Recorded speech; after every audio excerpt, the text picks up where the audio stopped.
ಭೂಮಿ ಹುಟ್ಟಿದ್ದು ಹೇಗೆ ಅಂತ ಶುರು ಮಾಡಿದ್ರು. ನನಗೆ ಮೈಯೆಲ್ಲ ರೋಮಾಂಚನ ಆಯಿತು.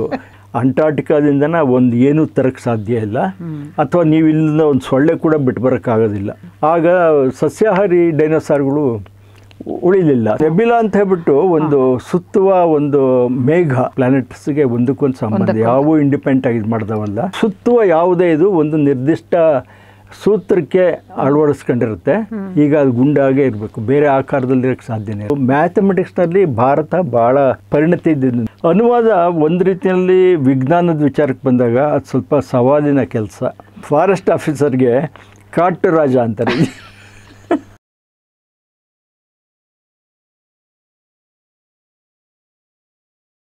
ಲೀಲಾಜಾಲ ವೀಕ್ಷಕರಿಗೆಲ್ಲ ಆತ್ಮೀಯವಾದಂಥ ಸ್ವಾಗತ ಹಾಗೂ ನಮಸ್ಕಾರ.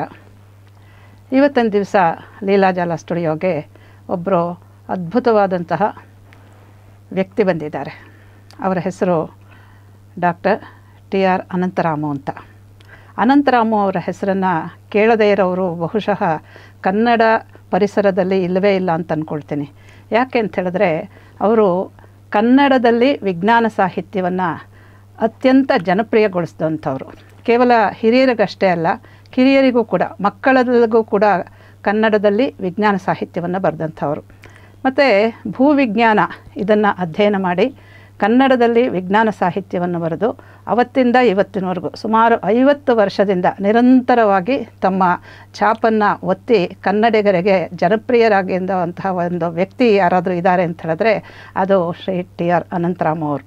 ಅವರನ್ನು ಸ್ಟುಡಿಯೋಗೆ ಬರಮಾಡಿಕೊಂಡು ಅವರ ಪರಿಚಯವನ್ನು ಇನ್ನಷ್ಟು ಮಾಡ್ಕೊಳ್ಳೋಣ. ಪರಿಚಯ ಈಗಾಗಲೇ ಇದೆ, ಆದರೆ ಅವರ ವ್ಯಕ್ತಿತ್ವ ಎಂಥದ್ದು ಅಂತ ಹೇಳಿದ್ರೆ ಎಷ್ಟು ಮಾಡಿದ್ರೂ ಇನ್ನೂ ಉಳಿದಿರುತ್ತೆ. ಅದಕ್ಕೋಸ್ಕರವಾಗಿ ಲೀಲಾಜಾಲ ವೀಕ್ಷಕರ ಪರವಾಗಿ ಅವರನ್ನು ಹೃತ್ಪೂರ್ವಕವಾಗಿ ಬರಮಾಡಿಕೊಂಡು ಮತ್ತಷ್ಟು ವಿಜ್ಞಾನ ಮಾಹಿತಿಯನ್ನು ಕನ್ನಡದಲ್ಲಿ ಹೇಗೆ ಅವರು ಏನೇನು ಯಾವ್ಯಾವ ರೀತಿಯಲ್ಲಿ ಮಾಡಿದ್ದಾರೆ ಅನ್ನೋದನ್ನು ತಿಳ್ಕೊಳ್ಳೋಣ ಅಂತ. ನಮಸ್ಕಾರ ಸರ್. ನಮಸ್ಕಾರ ಮೇಡಮ್. ನಮ್ಮ ಸ್ಟುಡಿಯೋಗೆ ತಮಗೆ ಅತ್ಯಂತ ಹೃತ್ಪೂರ್ವಕವಾದಂಥ ಸ್ವಾಗತ. ಧನ್ಯವಾದಗಳು. ನೀವು ಭಾಳ ದೂರದಿಂದ ಬಂದಿದ್ದೀರಿ, ನನಗೆ ಭಾಳ ಸಂತೋಷ.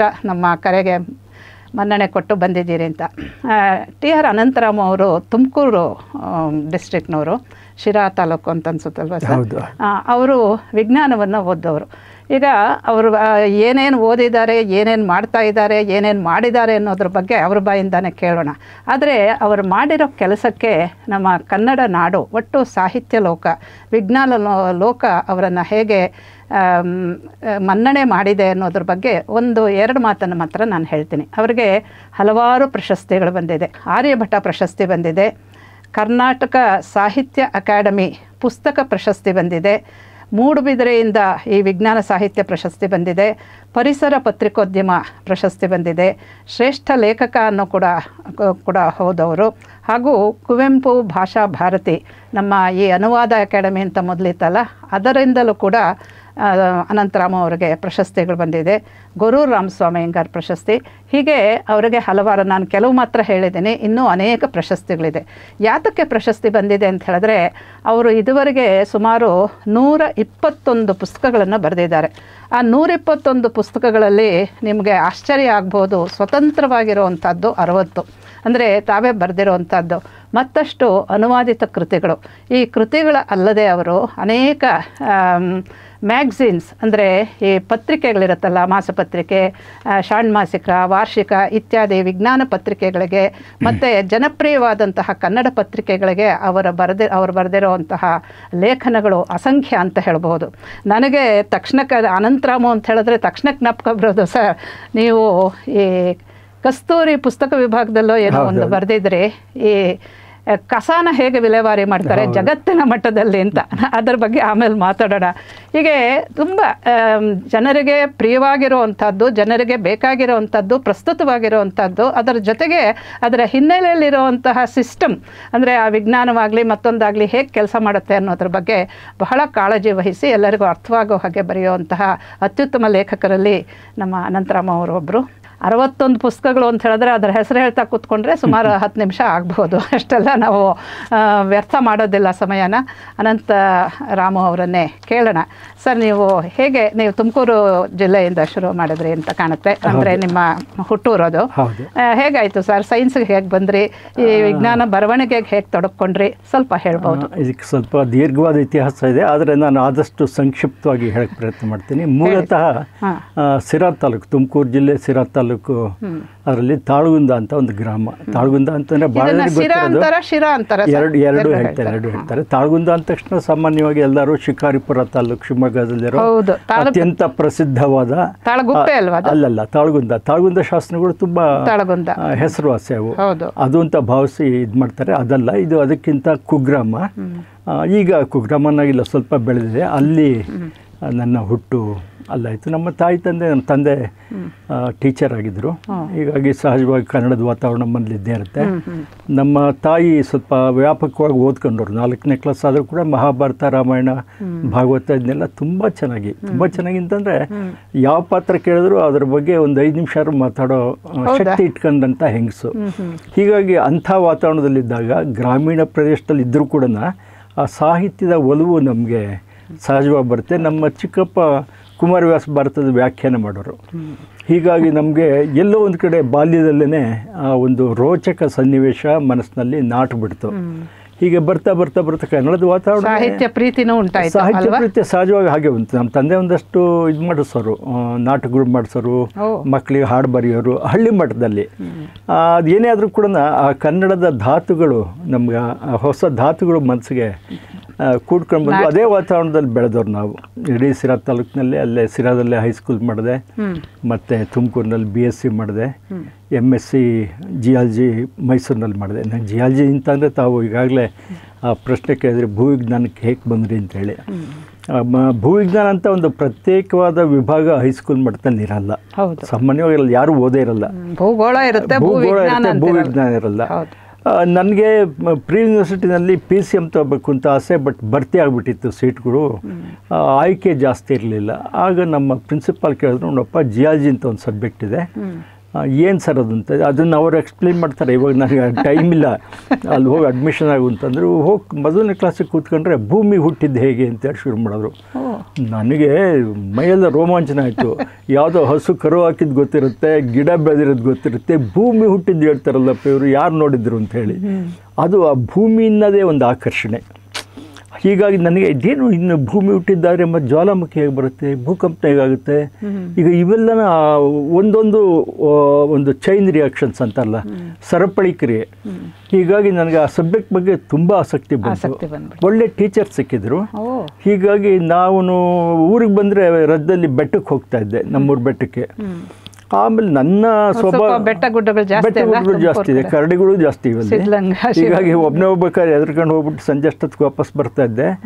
ಒಂದಾದ ಬದಲಾವಣೆ ಏನು ಅಂತಂದರೆ, ಮೊದಲು ದೇವಸ್ಥಾನಕ್ಕೆ ಹೋದರೆ ನಾನು ಲಕ್ಷಣವಾಗಿ ದೇವರು ಯಾವುದೇ ಇರಲಿ ಕೈ ಮುಗಿದು ಬರ್ತಿದ್ದೆ.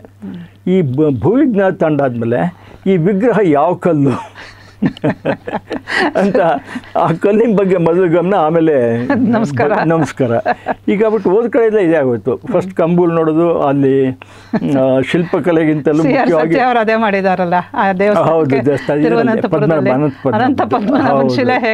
ಹೌದು. ಹೀಗಾಗಿ ಈ ಕ್ಯೂರಿಯಾಸಿಟಿ ಬೆಳೀತು. ಮತ್ತು MSc ಸೀಟ್ ಸಿಕ್ತು ಭೂವಿಜ್ಞಾನ ಅಧ್ಯಯನ ಮಾಡೋದಕ್ಕೆ. ಅದೇ ಒಂದು ಭಾಳ ಪ್ರಮುಖವಾದ ಆಕರ್ಷಣೆ ಆಯಿತು. ಬಾಟ್ನಿಗೂ ಹೋಗ್ಬೋದಾಯಿತು. ನನಗೆ ಇದು ಸೆಳೆತ ಜಾಸ್ತಿ ಆಯಿತು ಭೂಮಿದು. ಹೀಗಾಗಿ ಭೂವಿಜ್ಞಾನ ಅಧ್ಯಯನ ಮಾಡಿದೆ. ಮತ್ತು ಲೆಕ್ಚರ್ ಅದೇ ಮುಂದೆ ಇದರಲ್ಲಿ ಗೌರ್ಮೆಂಟ್ ಸೈನ್ಸ್ ಕಾಲೇಜಲ್ಲಿ. ಅಲ್ಲಿ ನಿಸಾರ್ ಅಹಮದ್ ಅವರ ಸಖ್ಯ ದೊರೀತು. ಅವ್ರನ್ನ ನೋಡೋಕೆ ಅನೇಕ, ಇಲ್ಲ ಕನ್ನಡ ಅಲ್ಲ, ಜಿಯಾಲಜಿ, ಅವರು ಭೂವಿಜ್ಞಾನ ಪ್ರೊಫೆಸರ್ ನಿಸಾರ್ ಅಹಮದ್. ಹೌದು ನೋಡಿ, ಎಲ್ಲರೂ ಹಾಗೆ ಅಂದ್ಕೊಂಡಿದ್ದಾರೆ. ಅವ್ರ ಜೊತೆ ಒಂದು 3 ವರ್ಷ ಇದ್ದಾಗ ಅವ್ರನ್ನ ನೋಡೋದಕ್ಕೆ ಅನೇಕ ಸಾಹಿತಿಗಳು ಬರ್ತಾಯಿದ್ರು. ಅವರ ಒಡನಾಟದಿಂದ ನನಗೆ government science college, gas college ಅಂತ ಬೆಂಗಳೂರಿನ ಒಂದು 4 ವರ್ಷ ಹೆಚ್ಚು ಕಡಿಮೆ. ಅಲ್ಲಿ ಸ್ವಲ್ಪ ಸಾಹಿತ್ಯದ ಇದು ಮಾಡೋದಕ್ಕೆ ವಾತಾವರಣ ತುಂಬ ಚೆನ್ನಾಗಾಯಿತು. ಒಂದ್ಸತಿ ಅವ್ರು ಹೇಳಿದ್ರು, ನಿಸಾರ ಇದ್ದಾರೆ ಅವರು, ನೋಡಪ್ಪ ನಿನಗೇನೋ ಬರವಣಿಗೆ ಇದೆ ಅಂತ ಅನಿಸುತ್ತೆ ನೋಡಿದ್ರೆ, ಆದರೆ ಇದು ಸಾಹಿತ್ಯಕ್ಕೆ ಬರೋದಕ್ಕಿಂತ ನಾವು ವಿಜ್ಞಾನ ಬರೆದ್ರೆ ವಾಸಿ, ಯಾಕೆಂದರೆ ಅದು ಹೆಚ್ಚಿಗೆ ಕೃಷಿಗೆ ಒಳಪಟ್ಟಿಲ್ಲ. ಅದು ಡ್ರೈ ಲ್ಯಾಂಡ್, ಶುಷ್ಕ ಭೂಮಿ ಆಗಿದೆ. ಸ್ವಲ್ಪ ಅದನ್ನು ಬೆಳೆಸ್ಬೇಕು. ಯಾರು ನೋಡಲಿ ತಕ್ಷಣ ಪೊಯಿಟ್ರಿ ಬರೀತಿ ಅಂತಾರೆ, ಇದಾಗ್ತಿಂತಾರೆ. ಅದಿರಲಿ, ತುಂಬ ಜನ ಮಾಡ್ತಾರದು. ಬಟ್ ಸ್ವಲ್ಪ ನೀನು ಭಿನ್ನವಾಗಿ ಯೋಚನೆ ಮಾಡ್ತೀಯ, ಅದರಿಂದ ವಿಜ್ಞಾನ ಬರೀಬಹುದು ನೀನು ಅಂತ ಹೇಳಿದ್ರೆ ಒಳ್ಳೆ ಸಲಹೆ ಅಲ್ವಾ? ಅದು ಒಳ್ಳೆ ಸಲಹೆ ಅನ್ನಿಸ್ತು. ಪ್ರಾಯಶಃ ಅವತ್ತಿನ ಬೆಳಿಗ್ಗೆನೆ ವಸುಂಧರೆ ಬಂಜೆ ಆದಾಳೆ ಅಂತ ಒಂದು ಲೇಖನ ಬರೆದು ಸುಧಾಕ್ ಇದು ಮಾಡಿದೆ, ಪ್ರಕಟ ಆಗ್ಬಿಡ್ತದು. ಪ್ರಕಟ ಆಗೋದ್ಮೇಲೆ ನನಗೊಂದು 28 ಸತಿ ಓದಿರ್ಬೇಕು ಅದನ್ನ. ಯಾಕೆಂದರೆ ಎಕ್ಸೈಟ್ಮೆಂಟು, ಮೊದಲನೇ ಮಗು ಅದು ಇದ್ದೇ ಇರುತ್ತಲ್ಲ. ಆಮೇಲೆ ಯಾರು ಸಿಕ್ಕಿದ್ರೆ ಇವ್ರು ಓದಿರ ಇಲ್ವಾ, ಅದೇನು ನನ್ನ ಲೇಖನದ ಬಗ್ಗೆ ಮಾತಾಡೋದಲ್ಲ ನನ್ನ ಬೇಜಾರು. ಈಗ ಇನ್ನೂ ಚಿಕ್ಕ ವಯಸ್ಸು, ನಿರೀಕ್ಷಣೆಗಳು ಜಾಸ್ತಿ. ಹೌದು ಹೌದು, ವಾಚ್ ಕಟ್ಕೊಂಡಾಗ ಆಗ್ಲೆಲ್ಲ ಈಗ ನೋಡ್ಕೊಂತಾರೆ ನೋಡಿ. ಫಸ್ಟ್ ವಾಚ್ ಕಟ್ಕೊಂಡಾಗ ಯಾರು ಕೇಳಲ್ಲ, ಆದರೂ ಈಗ ಏನು ಟೈಮ್ ನೋಡ್ತಾರೆ. ಹಾಗೆ ಮೊದಲನೇ ಲೇಖನ ವಿಪರೀತ, ಅದು ಕೊಳೆ ಆಗೋರ್ಗು ನೋಡ್ಬಿಟ್ಟಿದ್ದೀನಿ. ಅದಾದಮೇಲೆ ಒಂದೊಂದೇ ಲೇಖನ ಹೆಚ್ಚಿನ ಪಾಲು ಸುಧಾಕ್ಕೆ. ನನಗೆ MB ಸಿಂಗ್ ಅಂತ ತುಂಬ ಪ್ರತಿಭಾನ್ವಿತ ಸಂಪಾದಕರಿದ್ದರು. ಆಗ ಅವರು ಕೊಟ್ಟಂಥ ಉತ್ತೇಜನ ನಿರಂತರವಾಗಿ ಸುಧಾಕ್ಕೆ ಬರಿತಲೇ ಇದ್ದೀನಿ. 72ರಲ್ಲಿ ಶುರು ಮಾಡಿದ್ದು, ಕರೆಕ್ಟಾಗಿ 52 ವರ್ಷದಿಂದಲೂ ನಾನು ಬರಿತಾ ಇದ್ದೀನಿ. ಇತ್ತೀಚೆಗೆ ಸ್ವಲ್ಪ ಕಡಿಮೆ ಬರವಣಿಗೆ. ಪತ್ರಿಕೆಗಳು ತುಂಬ ದೊಡ್ಡ ಪಾತ್ರ ವಹಿಸಿವೆ ಅಲ್ವಾ ಸರ್? ಖಂಡಿತ. ಆ ಕಾಲದಲ್ಲಿ ಆ ಕಾಲದಲ್ಲಿ ಒಂದು TV ಮಾಧ್ಯಮ ಆಗಲಿ, ಬೇರೆ ಮಾಧ್ಯಮ ಅಥವಾ ವಾಟ್ಸಪ್ಪು ಈ ಥರದ್ದೇನು ಇರಲಿಲ್ಲ. ಪತ್ರಿಕೆನಲ್ಲೇ ಅದೇ ಅತ್ಯಂತ ಪ್ರಮುಖ ಮಾಧ್ಯಮ. ಇವಾಗ ದೊಡ್ಡ ದೊಡ್ಡ ಸಾಹಿತಿಗಳು ಬೆಳೆದಿರೋದು ಪತ್ರಿಕೆ ಮೂಲಕನೇ. ಹೀಗಾಗಿ ಪತ್ರಿಕೆಗಳು ಜನಕ್ಕೆ ಸುಲಭವಾಗಿ ತಲುಪುತ್ತವೆ, ಎಲ್ಲೆಲ್ಲ ಹೋಗುತ್ತವೆ. ಪ್ರಜಾವಾಣಿಗೆ ಸಾಕಷ್ಟು ಅಲ್ಲಿ ಇದ್ದಿತ್ತು. ಸೊ ಅದರಲ್ಲೂ ತುಂಬ ಬರೆಯೋದಕ್ಕೆ ಶುರು ಮಾಡಿದೆ, ವಿಮರ್ಶೆ ಮಾಡೋಕ್ಕೆ ಶುರು ಮಾಡಿದೆ. ಆಮೇಲೆ ವಿಜ್ಞಾನ ಮತ್ತು ಸಾಹಿತ್ಯನ ಒಟ್ಟಿಗೆ ವಿಜ್ಞಾನ ಪುಸ್ತಕಗಳ ಬಗ್ಗೆ ವಿಮರ್ಶೆ ಅನ್ನೋದು ಕಡಿಮೆ. ವಿಜ್ಞಾನ ಪುಸ್ತಕಗಳು ಬರೋದೇ ಕಡಿಮೆ.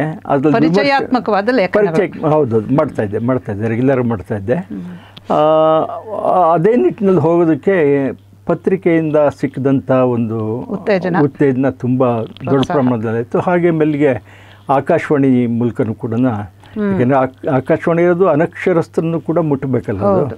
ಹೀಗಾಗಿ ನಿಮ್ಮ ಇದರಲ್ಲಿ ವಿಜ್ಞಾನ ಸಂವಹನೆಯಲ್ಲಿ ಅತ್ಯಂತ ಸಂಯಮ ಕೂಡ ಬೇಕಾಗುತ್ತೆ. ಯಾಕೆಂದರೆ ಕೇಳುಗರು ಶ್ರೋತೃಗಳು ಅನೇಕರು ಇದಾಗಿರಲ್ಲ ಅದು.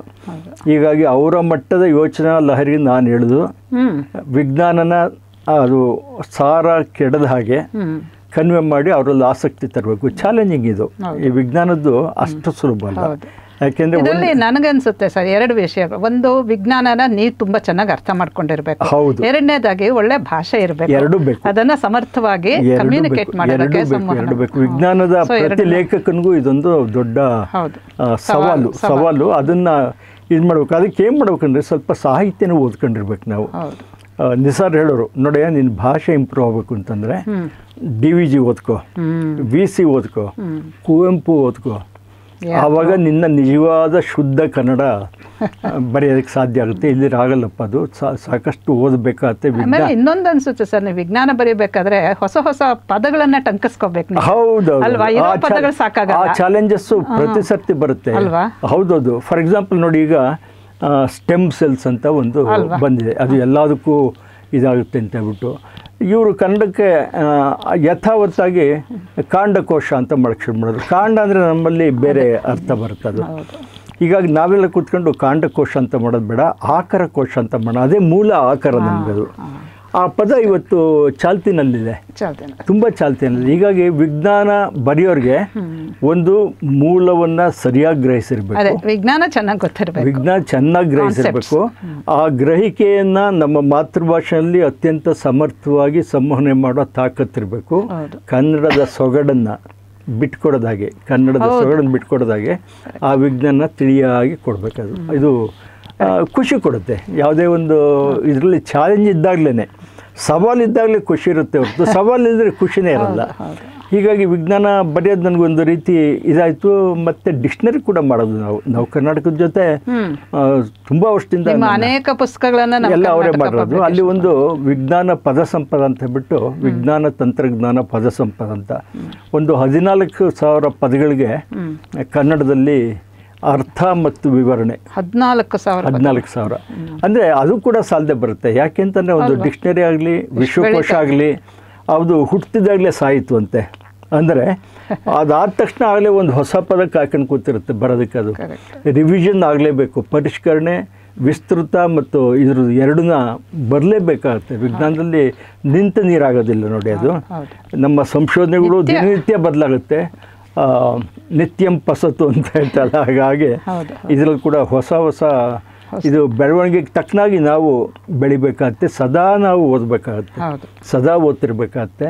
ಅಂದರೆ ಯಾವುದೋ ಪದ ಟಂಕಿಸೋಕ್ಕಾಗಲ್ಲ, ಅದಕ್ಕೆ ನಿಜವಾದ ಅರ್ಥ ಕೊಡೋಂಥ ಪದನೇ ಟಂಕಿಸ್ಬೇಕು. ಇದನ್ನೆಲ್ಲನ ಒಂದು ಗ್ರಾಮೀಣ ಪ್ರದೇಶದಿಂದ ಬಂದಿದ್ದರಿಂದ ನನಗೆ ಕನ್ನಡದ ಬಗ್ಗೆ ಅತ್ಯಂತ ಆತ್ಮವಿಶ್ವಾಸ ಇತ್ತು. ವಿಜ್ಞಾನ ಓದಿದ್ದಾದ್ಮೇಲೆ ಡಿಸಿಪ್ಲಿನ್ ಬಂತು. ವಿಜ್ಞಾನ ನಮಗೆ ಒಂದು ಶಿಸ್ತು ಕಲಿಸುತ್ತೆ. ನಿಮ್ಮ ಜಾನಪದ ಕೂಡ ವಿಜ್ಞಾನನೇ. ಅದನ್ನು ಕರೆಕ್ಟಾಗಿ ನೀವು ಡೆವಲಪ್ ಮಾಡ್ಕೊಂಡು ಹೋಗ್ಬೇಕು. ಅಷ್ಟೇ ಹೊರತು ಎಲ್ಲದರಲ್ಲೂ ವಿಜ್ಞಾನ ಇದೆ. ಯಾವುದನ್ನು ಕ್ರಮಬದ್ಧವಾಗಿ ಮಾಡ್ತೀವೋ ಪ್ರತಿಯೊಂದು ವಿಜ್ಞಾನ ಅಷ್ಟೇ. ವಿಜ್ಞಾನದ ಸಪ್ರೇಟಾಗಿ ಏನು ಆ ಥರ ಇಲ್ಲ. ನನಗೆ ಸಂತೋಷಪಟ್ಟಿದ್ದೀನಿ ವಿಜ್ಞಾನಕ್ಕೆ ಬಂದಿದ್ದಕ್ಕೆ. ನನಗೆ ಪಶ್ಚಾತ್ತಾಪ ಆಗಿಲ್ಲ. ನನಗೆ ತುಂಬ ಸಂತೋಷಪಟ್ಟಿದ್ದೀನಿ. ಜನ ಓದ್ತಾರೆ, ಸಂತೋಷಪಡಿಸಿದ್ದೀರಾ ನೀವು. ಜನ ಓದಿದ್ರೆ ಭಾಳ ಸಂತೋಷ ಆಗುತ್ತೆ ಸರ್. ಒಂದು ನಿಮ್ಮ ಭಾಷೆ, ಎರಡನೇದಾಗಿ ವಿಚಾರಗಳನ್ನು ಅಷ್ಟು ಚೆನ್ನಾಗಿ ಮಂಡಿಸ್ತೀರಾ. ಆದಷ್ಟು ಸಾಹಿತ್ಯ ಓದಿದ್ರೆ ಬೇರೆ ಬೇರೆ ಪ್ರಕಾರ. ನನಗೆ ಮಹಾಭಾರತ ಮುಖ್ಯ ಆಗುತ್ತೆ, ಗೋಪಾಲಕೃಷ್ಣ ಅಡಿಗರು ಮುಖ್ಯ ಆಗ್ತಾರೆ, ಸಿದ್ದಯ್ಯ ಪುರಾಣಿಕರು ಮುಖ್ಯ ಆಗ್ತಾರೆ, KS ನರಸಿಂಹಸ್ವಾಮಿ ಮುಖ್ಯ ಆಗ್ತಾರೆ. ನಾವು ಹೀಗೆ ಬಟ್ ಎಷ್ಟು ಬೇಕೋ ಅಷ್ಟನ್ನು ಮಾತ್ರ ಬಳಸ್ಕೊತೀವಿ. ಸಂಪೂರ್ಣವಾಗಿ ಅದನ್ನು ಬಳಸ್ಕೊಂಡು ಇದು ಮಾಡೋ ಬದಲು ನಮ್ಮ ಒಂದು ಅವಶ್ಯಕತೆಗೆ ತಕ್ಕನಾಗೆ ಒಂದು ಸಾಹಿತಿಗಳ ಒಂದು ಏನಿದೆ ಸಾಲುಗಳು ಅಂಥವನ್ನು ಬಳಸ್ಕೊಂಡ್ಬಿಟ್ಟು ನಾವು ಮುಂದಕ್ಕೆ ಹೋಗ್ತೀವಿ. ಯಾಕೆಂದರೆ ವಿಜ್ಞಾನನ ಆ ರೀತಿ ಮಾಡಿದಾಗ ಜನಕ್ಕೆ ಸಾಹಿತ್ಯ ಮೊದಲನೇ ಪ್ರೀತಿ ಇರುತ್ತೆ, ಖಂಡಿತನ. ಆಗ ಅದನ್ನೇ ನಾವು ಬಳಸ್ಕೊಂಡ್ಬಿಟ್ಟು ಒಂದು ಅತ್ಯಂತ ಆತ್ಮೀಯವಾಗಿ ನಿರೂಪಣೆ ಮಾಡಬೇಕು. ನಿರೂಪಣೆ ಇದಾಗ್ಬಿಟ್ಟು ಟೆಕ್ಸ್ಟ್ ಬುಕ್ ಥರ ಆಗಿಬಿಟ್ರೆ ಖಂಡಿತ ಯಾರು ಓದಲ್ಲ. ಹೌದು, ನೀರು ಎಂದರೆ ಅದರಲ್ಲಿ ಆಕ್ಸಿಜನ್ ಇಷ್ಟಿರುತ್ತೆ, ಹೈಡ್ರೋಜನ್ ಇಷ್ಟಿರುತ್ತೆ ಅಂದ ತಕ್ಷಣ ಅಯ್ಯೋ ಮುಂದಕ್ಕೆ ಹೋಗಪ್ಪ ಅಂತಾರೆ. ಹಾಗೆ ಆಗುತ್ತೆ. ಇವಾಗ ಟಿವಿನಲ್ಲಿ ಆ ಥರ ಬಂದರೆ ನೆಕ್ಸ್ಟ್ ಚಾನಲ್ ಇರುತ್ತೆ, ಅದು ಬಟನ್ ಒತ್ತುತ್ತಾರೆ, ಮುಂದಿನ ಚಾನಲ್ಗೆ ಹೋಗ್ತಾರೆ. ಹೀಗಾಗಿ ಓದುಗರನ್ನ ಹಿಡಿದಿಡಬೇಕು ಅಂತಂದರೆ ನಿಮ್ಮ ಭಾಷೆ ಮತ್ತು ನಿಮ್ಮ ಕಮ್ಯುನಿಕೇಷನ್ ಸ್ಕಿಲ್ ಇರುತ್ತಲ್ಲ, ಒಂದು ಸಂವಹನೆ, ಹೌದು, ಎರಡೂ ಬೇಕಾಗುತ್ತೆ. ಅದನ್ನು ಕೆಲವರು ಮಾಡ್ತಾಯಿದ್ರು. ಈಗ ಹಿಂದೆ ಬರೀ ಅಧ್ಯಾಪಕರಷ್ಟೇ ವಿಜ್ಞಾನ ಸಂವಹನೆ ಮಾಡ್ತಾಯಿದ್ರು, ಈಗ ಆಗಾಗ್ತಾಯಿಲ್ಲ.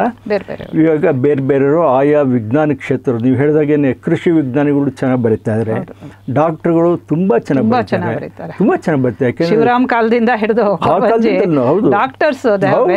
ಅಯ್ಯೋ ಶಿವರಾಮ್ ಅವ್ರದ್ದು ಕಾಲ ಅಂತ ಒಂದು ಪುಸ್ತಕ ಅದು ಓದಿದ್ರೆ ಎಷ್ಟು ಚೆನ್ನಾಗಿ ಬರೆದಿದೆ. ಮನೋನಂದನ ಇದೆಲ್ಲ ಅವೆಲ್ಲ ಅವಾರ್ಡೇ ಬಂತು ಅದಕ್ಕೆ ಕೇಂದ್ರ ಸರ್ಕಾರದ ಅವಾರ್ಡ್ ಬಂತು.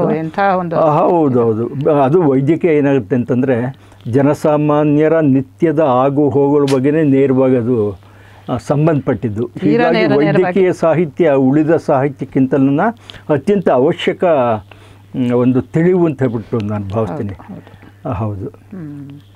ಸೊ ಇದು ಈ ಥರ ನಿಮಗೆ ತುಂಬ ಸಹಜವಾಗಿ ಸುಲಭವಾಗಿ ವಿಜ್ಞಾನ ಕ್ಷೇತ್ರಕ್ಕೆ ಬಂದುಬಿಟ್ರಿ.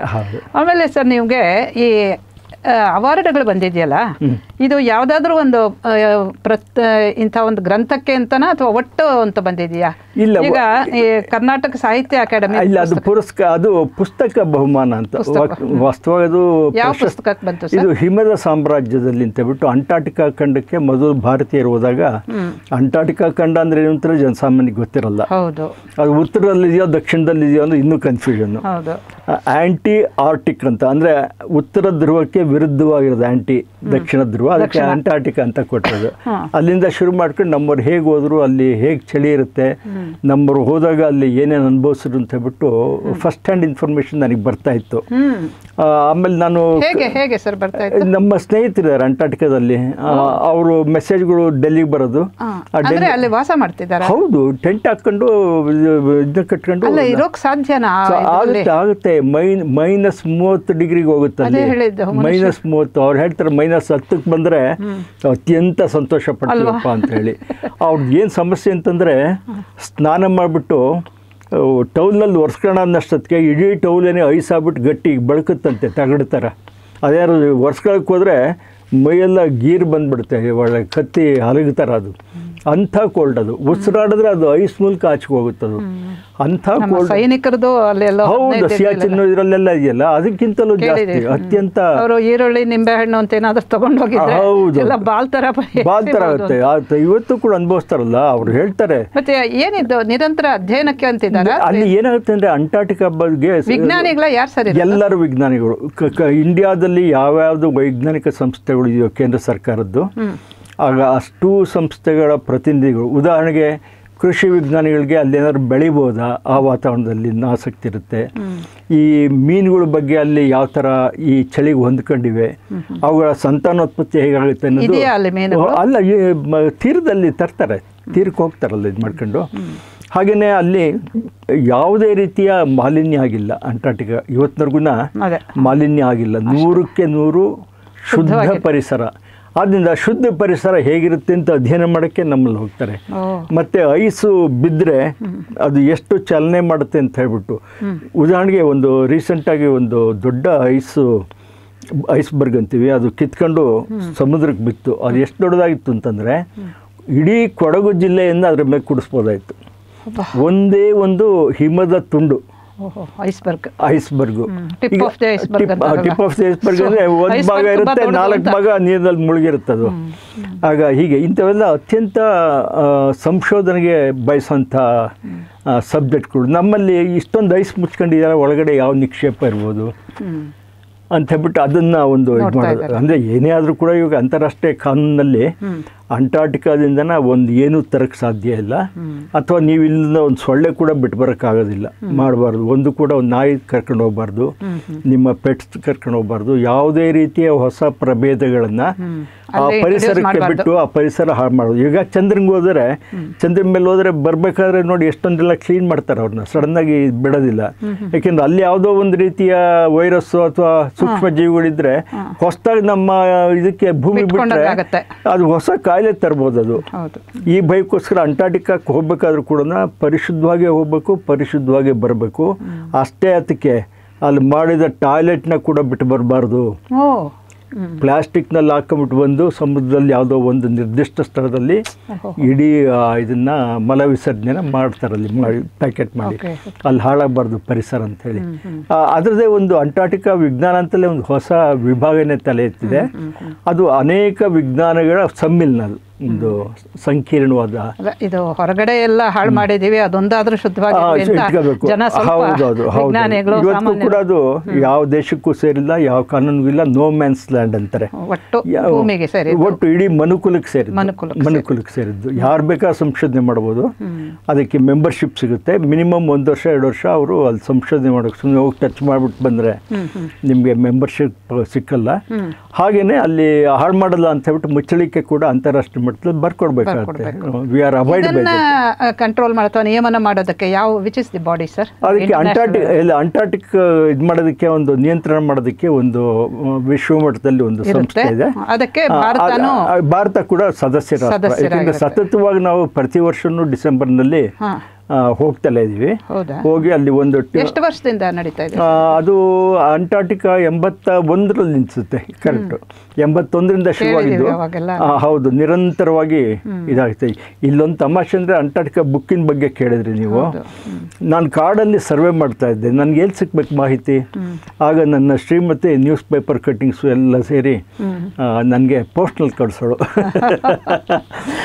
ಅಲ್ಲಿ ಆಗುಂಬೆನಲ್ಲಿ ಸರ್ವೆ ಮಾಡ್ತಾ ಇದ್ದೆ. ಇರಲಿ ಈಗ ಅದನ್ನೆಲ್ಲ ಕಂಪೈಲ್ ಮಾಡಿ ಲಾಟಿನ್ ದ್ವೀಪದಲ್ಲಿ ಆವಾಗ ಕರೆಂಟ್ ಕೂಡ ಇರಲಿಲ್ಲ. ನಾವು ಹಳ್ಳಿನಲ್ಲಿ ಟೆಂಟ್ ಹಾಕೊಂಡಿರ್ತೀವಿ. ಆ ಟೆಂಟಲ್ಲಿ ಬರೆದಿದ್ದು ಆ ಬುಕ್ಕು ಹಿಮದ ಸಾಮ್ರಾಜ್ಯದಲ್ಲಿ. ಅದಾಗಲೇ 8ನೇ ಎಡಿಷನ್ ಈಗ ಬಂದಿದೆ. ಸುಮ್ಮನೆ ಒಂದು ಪ್ರಾಸಂಗಿಕವಾಗಿ. ನೀವು ಭೂ ವಿಜ್ಞಾನ ಓದಿದ್ದು ಎಷ್ಟು ಸಾರ್ಥಕವಾಯಿತು ಸರ್. ಭೂಮಿಯ ಅನೇಕ ಅಂಶಗಳು ನಮಗೆ ತೀರಾ ಅಂದರೆ ಏನು ಗೊತ್ತೇ ಇರಲ್ಲ. ನಮ್ಮ ದೇಹದ ಬಗ್ಗೆನೇ ನಮಗೆ ಗೊತ್ತಿರಲ್ಲ, ಇನ್ನು ಭೂಮಿಯ ಬಗ್ಗೆ ಎಲ್ಲ ಗೊತ್ತಿರುತ್ತಲ್ವ.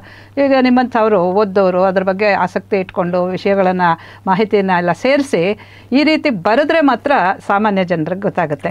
ಈಗ ಭೂವಿಜ್ಞಾನದಲ್ಲಿ ತಾವು, ಭೂವಿಜ್ಞಾನ ನಿಮಗೆ ಆದರೆ ಈ ಅಂಟಾರ್ಕ್ಟಿಕಾ ಅನ್ನೋದು ಆ ವಿಚಾರಗಳು ಬಹುಶಃ ನೀವು ಭೂವಿಜ್ಞಾನ ಓದುವಾಗ MSc ಜಿಯಾಲಜಿ ಅದು ಮಾಡೋವಾಗ ಬಂದಿರಲಿಲ್ಲ. ಇದರಲ್ಲಿ ಏನು ಸರ್ ವಿಶೇಷವಾಗಿ ಅಧ್ಯಯನ ಮಾಡ್ತೀರಾ ನೀವು? ಜಿಯಾಲಜಿಕಲ್ ಸ್ಟಡೀಸ್ ಅಂತ ಇರುತ್ತಲ್ಲ, ಜಿಯಾಲಜಿಕಲ್ ಸರ್ವೆ ಆಫ್ ಇಂಡಿಯಾದಲ್ಲಿ ನಾನು ಸೈಂಟಿಸ್ಟ್ ಆಗಿ ಇರೋದು. ಅಲ್ಲಿ ಅದರಲ್ಲೂ ಕೂಡ ಅನೇಕ ವಿಭಾಗಗಳಿವೆ. ಇವಾಗ ಕಲ್ಲಿದ್ದಿದೆ, ಅದನ್ನು ಅಧ್ಯಯನ ಮಾಡೋರೆ ಬೇರೆ ಇರ್ತಾರೆ. ಬೇಸ್ ಮೆಟಲ್ಸ್ ಅಂತೀವಿ, copper, nickel, iron, copper, nickel, ಈಗ ಇಂಥವು ಗೋಲ್ಡು ಇಂಥವೆಲ್ಲ ಇದು ಮಾಡೋದು. ಆಗ ಅದನ್ನು ಅಧ್ಯಯನ ಮಾಡೋರೆ ಬೇರೆ ಇರ್ತಾರೆ. ಚಿನ್ನದ ಅಧ್ಯಯನ ಮಾಡೋರೆ ಬೇರೆ. ಇದು ENT ಸ್ಪೆಷಲಿಸ್ಟ್ ಇದ್ದಾಗೆ. ಈ ಕಾರ್ಡಿಯಾಲಜಿಸ್ಟ್ ಇದ್ದಾಗೆ. ಕಾರ್ಡಿಯಾಲಜಿಸ್ಟ್ ಏನು ಮಾಡ್ತಾನೆ, ENT ಇದ್ರೆ ಅಲ್ಲಿ ಹೋಗಪ್ಪ ಪಕ್ಕದಲ್ಲಿ ನಿಂತಾರೆ. ಇನ್ಯಾರು ಆರ್ಥೋಪೆಡಿಕ್ಸ್ ಆಗ ಅಷ್ಟೊಂದು ಸುಮಾರು 40-45 ವಿಭಾಗಗಳು ಭೂವಿಜ್ಞಾನದಲ್ಲಿವೆ. ಮತ್ತೆ ಪ್ರಾಚೀನ ಜೀವಿಗಳ ಅಧ್ಯಯನ ಕೂಡ ನಮ್ಮ ಅಧ್ಯಯನದ ಒಂದು ಭಾಗ. ಯಾವ ಭೂಮಿನಲ್ಲಿ ಎಲ್ಲಿ ಡೈನೋಸಾರ್ ಇತ್ತು, ಎಲ್ಲಿ ಪೆಡಂಬತ್ತುಗಳು ಅಳಿದಬೇಕೆ ಅಂತ ಹೇಳ್ಬಿಟ್ಟು 6,500 ಕೋಟಿ ವರ್ಷಗಳ ಹಿಂದೆ 6.5 ಕೋಟಿ ವರ್ಷಗಳ ಹಿಂದೆ ಇದ್ದಂಥ ಪ್ರಾಣಿಗಳು, ದೈತ್ಯ ಪ್ರಾಣಿಗಳು, ಅವು ಹೇಗೆ ಹುಟ್ಟಿದ್ವು, ಹೇಗೆ ಸಾಮೂಹಿಕವಾಗಿ ಅವು ನಾಶ ಆದವು, ಏನು ಕಾರಣ ಅದು ಅಂತ ಹೇಳ್ಬಿಟ್ಟು ಅದನ್ನು ಕುತೂಹಲವಾಗಿ ಸ್ವಲ್ಪ ಇದು ಮಾಡಿ ಬರೆದಿರೋದು. ಏನು ಸರ್, ಏನು ಕಾರಣ ಅದು ಸಾಯೋದಕ್ಕೆ? ಅಲ್ಲ, ಪೆಡಂಬುತ್ಗಳು ಅಂತಂದರೆ ಅದರಲ್ಲಿ ನೋಡಿ ಹರ್ಬಿವರಸ್, ಕಾರ್ನಿವರಸ್ ಅಂತಂದರೆ ಸಸ್ಯಗಳನ್ನು ಆಧರಿಸಿ ಜೀವಿಸಿದ್ದ ಪ್ರಾಣಿಗಳು ಇದ್ವು. ಮತ್ತು ನೀವು ಜುರಾಸಿಕ್ ಪಾರ್ಕ್ ನೋಡಿರ್ಬೋದು ಫಿಲ್ಮ್, ಅದು ನೋಡಿದ್ರೆ ಅದ್ರಲ್ಲಿ ತೋರಿಸೋದು ಪೂರ್ತಿ ಟೈರನೋಸರಸ್ ರೆಕ್ಸ್ ಅಂತ ಹೇಳ್ಬಿಟ್ಟು ಅತ್ಯಂತ ಮಾಂಸಾಹಾರಿ ಪ್ರಾಣಿ. ಎರಡೂ ಇದ್ವು. ಅದೇನಾಗುತ್ತೆ ಅಂತಂದರೆ ಅವುಗಳ ದೇಹ ದಡುತಿ ದೇಹ. ಕೆಲವು ನಮ್ಮ 8 ಆನೆ ಅಷ್ಟು ಭಾರ ಕೂಡ ಇದ್ವು ಒಂದೊಂದು ಡೈನೋಸಾರ್ ಅಂತಂದರೆ ಸರೀಸೃಪ ಹಲ್ಲಿಗಳ ವಂಶದಿದು ಅಂತ ಅಷ್ಟೇ, ಬೇರೆ ಇನ್ನೇನಿಲ್ಲ ಅದು. ಏನಾಯ್ತು ಅಂತಂದರೆ ಈ ಭೂಮಿಗೆ ಒಂದು ಕ್ಷುದ್ರಗ್ರಹ ಬಡಿದು ಅದರಿಂದ ಎದ್ದಂಥ ಧೂಳು ಮತ್ತು ಶಾಖ ಅದಕ್ಕೆ ಡೈನೋಸಾರ್ಗಳಿಗೆ ಬಚ್ಚಿಟ್ಕೊಳ್ಳೋಕ್ಕೆ ಸಾಧ್ಯನೇ ಆಗಲಿಲ್ಲ. ಒಂದು ಸಣ್ಣ ಹಲ್ಲಿ ಆದರೆ ಯಾವುದೋ ಒಂದು ಕಲ್ಲಿನ ಬುಡದಲ್ಲಿ ಹೋಗ್ಬೋದು, ಒಂದು ಜೇಡ ಆದರೆ ಮೂಳೆ ಹೋಗ್ಬಿಟ್ಟು ಡಗಡಗ ಅಲ್ಲಿ ಕೂತ್ಕೋಬೋದು. ಅದು ಒಂದು ಹಕ್ಕಿ ಆದರೆ ಹಾರೋಗ್ಬೋದು. ಇಂಥ ದಡುತಿ ಪ್ರಾಣಿ ಅಷ್ಟು ದೊಡ್ಡ ದೇಹ ಹಾಕೊಂಡು ಸಡನ್ನಾಗಿ ಹೋಗೋಕ್ಕಾಗಲ್ಲ, ಜೊತೆಗೆ ಆಗೋದೇ ಇಲ್ಲ.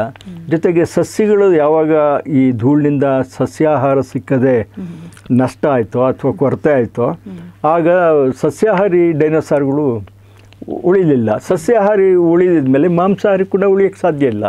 ಇವೆಲ್ಲ ಆಹಾರದ ಪರಸ್ಪರ ಲಿಂಕ್ ಅಂತೀವಿ ನಾವು, ಒಂದು ಹೌದೌದು. ಹೀಗಾಗಿ ಅವು ಸಾಮೂಹಿಕ ನಾಶ ಆಗೋಯ್ತದು. ಸರಿ, ಈಗ ನೀವು ಇದರಲ್ಲಿ ಡೈನೋಸಾರ್ಸಲ್ಲಿ ಪೆಡಂಭೂತಗಳಲ್ಲಿ ಒಂದು ಮಾಂಸಾಹಾರಿ, ಇನ್ನೊಂದು ಶಾಕಾಹಾರಿ ಅಂತ ಹೇಳ್ತಿದ್ದೀರಾ. ನನಗೆ ಯಾವಾಗಲೂ ಇದು ಆಶ್ಚರ್ಯಕರವಾಗಿ ಕಾಣಿಸುತ್ತೆ. ಆನೆ ಅಂತಾರ ಬೃಹತ್ ಗಾತ್ರದ ಪ್ರಾಣಿ, ಅದು ಸಸ್ಯಾಹಾರಿ. ಈ ಇರುವೆ ಇದು ಬಂದು ಮಾಂಸಾಹಾರಿ. ಇದಕ್ಕೇನಾದ್ರು ಕಾರಣ ಎಂದೆ ಅಂತ ಅನ್ಸುತ್ತೆ ಸರ್, ಅಥವಾ ಅಲ್ಲ ಏನಾಗುತ್ತೆ ಅಂದರೆ ಹೇಳ್ಬೋದಾ? ಇಲ್ಲ, ಅವುಗಳ ಅನಾಟಮಿ ಬಗ್ಗೆ ಅಧ್ಯಯನ ಮಾಡಿ ಇವರೇನ ಮಾಡಿದರೆ, ಜೀವವಿಜ್ಞಾನಿಗಳು ಅವುಗಳ ಅನಾಟಮಿ ಎಲ್ಲ ಅಧ್ಯಯನ ಮಾಡಿದ್ದಾರೆ.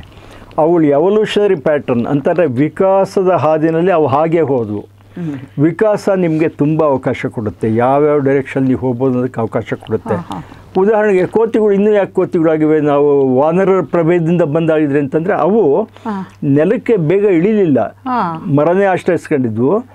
ಈ ಮುಂದುವರೆದ ಪ್ರಾಣಿ ಮಾನವನಾಗ ಅಷ್ಟೊತ್ತಿಗೆ ಅವನಾಗಲೇ ಇದನ್ನು ಬಿಟ್ಟಿದ್ದ, ಗಿಡ ಮರಗಳ ಆಶ್ರಯ ಬಿಟ್ಟು ನೆಲಕ್ಕೆ ಕಾಲ ಮೇಲೆ 2 ಕಾಲ ಮೇಲೆ ಹೌದು ಬೈಪೀಡಲ್, ಕರೆಕ್ಟಾಗಿ ಹೇಳಿದ್ರಿ. ಆಗ ಬೈಪೀಡಲ್ 2 ಕಾಲದಲ್ಲಿ ನಡೆಯೋದು ಶುರುವಾದ ಮೇಲೆ ಕಲ್ಲನ್ನ ಟೆಸ್ಟ್ ಮಾಡೋಕ್ಕೆ ಶುರು ಮಾಡೋದು. ಹೀಗೆ ವಿಕಾಸ, ಮಾನಸಿಕ ವಿಕಾಸ ಆದರೆ ಅದು ದೈಹಿಕ ವಿಕಾಸಕ್ಕೆ ಅವಕಾಶ ಕೊಡುತ್ತೆ. ಅವು ಯಾವಾಗ ಇವುಗಳನ್ನ ಆಶ್ರಯಿಸಿದ್ವು, ಕೋತಿಗಳು ಹಾಗೆ ಉಳಿದಿವೆ ಹೊರತುನ ಇದಾಗಿಲ್ಲ. ಆಮೇಲೆ 2 ಕೂಡ ಒಂದೇ ಮೂಲದಿಂದ ಬಂದಿಲ್ಲ, ಯಾವುದೋ ಒಂದು ಡಿಸ್ಟೆಂಟ್ ಮೂಲದಿಂದ ಬಂದಿವೆ ಅಂತ ಹೇಳ್ಬಿಟ್ಟು ಹೇಳ್ತಾ ಇರೋದು. ಅದೇ ಒಂದು ಅಧ್ಯಯನ, ಅನಾಟಮಿನ ಅಧ್ಯಯನ ಮಾಡೋದೇ ಒಂದು ದೊಡ್ಡ ಶಾಖೆ ಆಗುತ್ತೆ. ಹೌದು.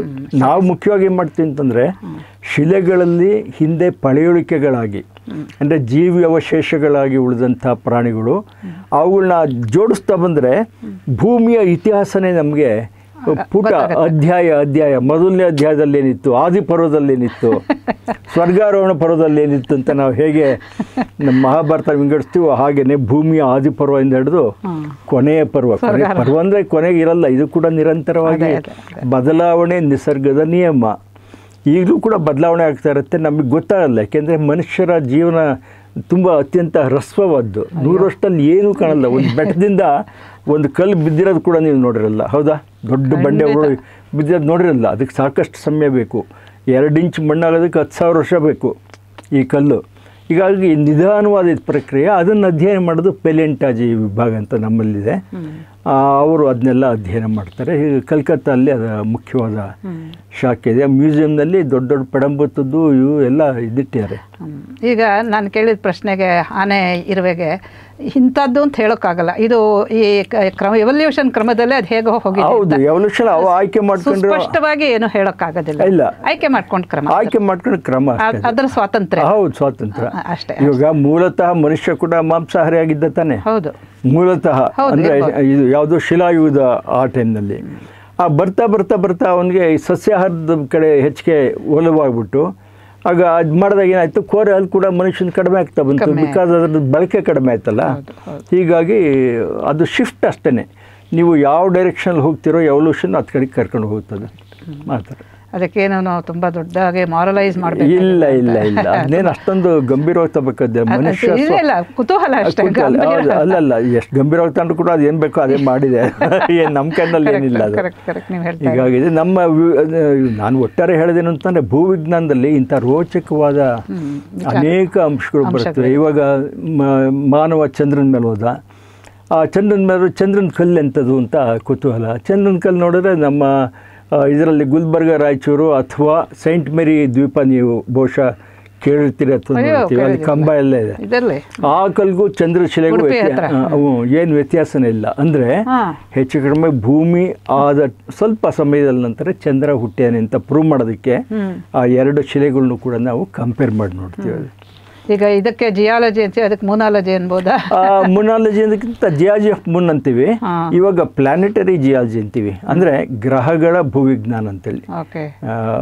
ಎಲ್ಲ ಗ್ರಹಗಳನ್ನು ಅಧ್ಯಯನ ಮಾಡಿದಾಗ ನಮ್ಮ ಗ್ರಹ ಯಾವಾಗ ಉತ್ಪತ್ತಿ ಆಯಿತು, ಅದಕ್ಕಿಂತ ಹಳೆಯದ ಅಥವಾ ಅದಕ್ಕಿಂತ ತೀರ ಇತ್ತೀಚಿಂದ, ಈ ಥರದ್ದೆಲ್ಲ ಮಾಡೋದಕ್ಕೆ ನಮ್ಮಲ್ಲಿ ಓದ್ಬೇಕಾದ್ರೆ ಇರಲಿಲ್ಲ ಇದು. ಯಾಕೆಂದರೆ ನೀಲ್ ಆರ್ಮ್ಸ್ಟ್ರಾಂಗ್ ಹೋಗಿದ್ದು 69ನೇ 69 ಚಂದ್ರನ ಬಗ್ಗೆ ವಿಶೇಷವಾದ ಅಧ್ಯಯನ ಅದಾದ್ಮೇಲೆ ಶುರುವಾಯಿತು. ಹೊಸ ಬ್ರಾಂಚ್ ಬಂದಾಗೆಲ್ಲ ಹೊಸ ಅಧ್ಯಯನ ಶುರುವಾಗುತ್ತೆ. ಹೀಗೆ ಪ್ಲಾನೆಟರಿ ಜಿಯಾಲಜಿ ಅಂತ ಇರಲೇ ಇಲ್ಲ ಅವಾಗ. ಇವಾಗ ಅದೊಂದು ವಿಶೇಷವಾದ ಅಧ್ಯಯನ ಆಗಿದೆ.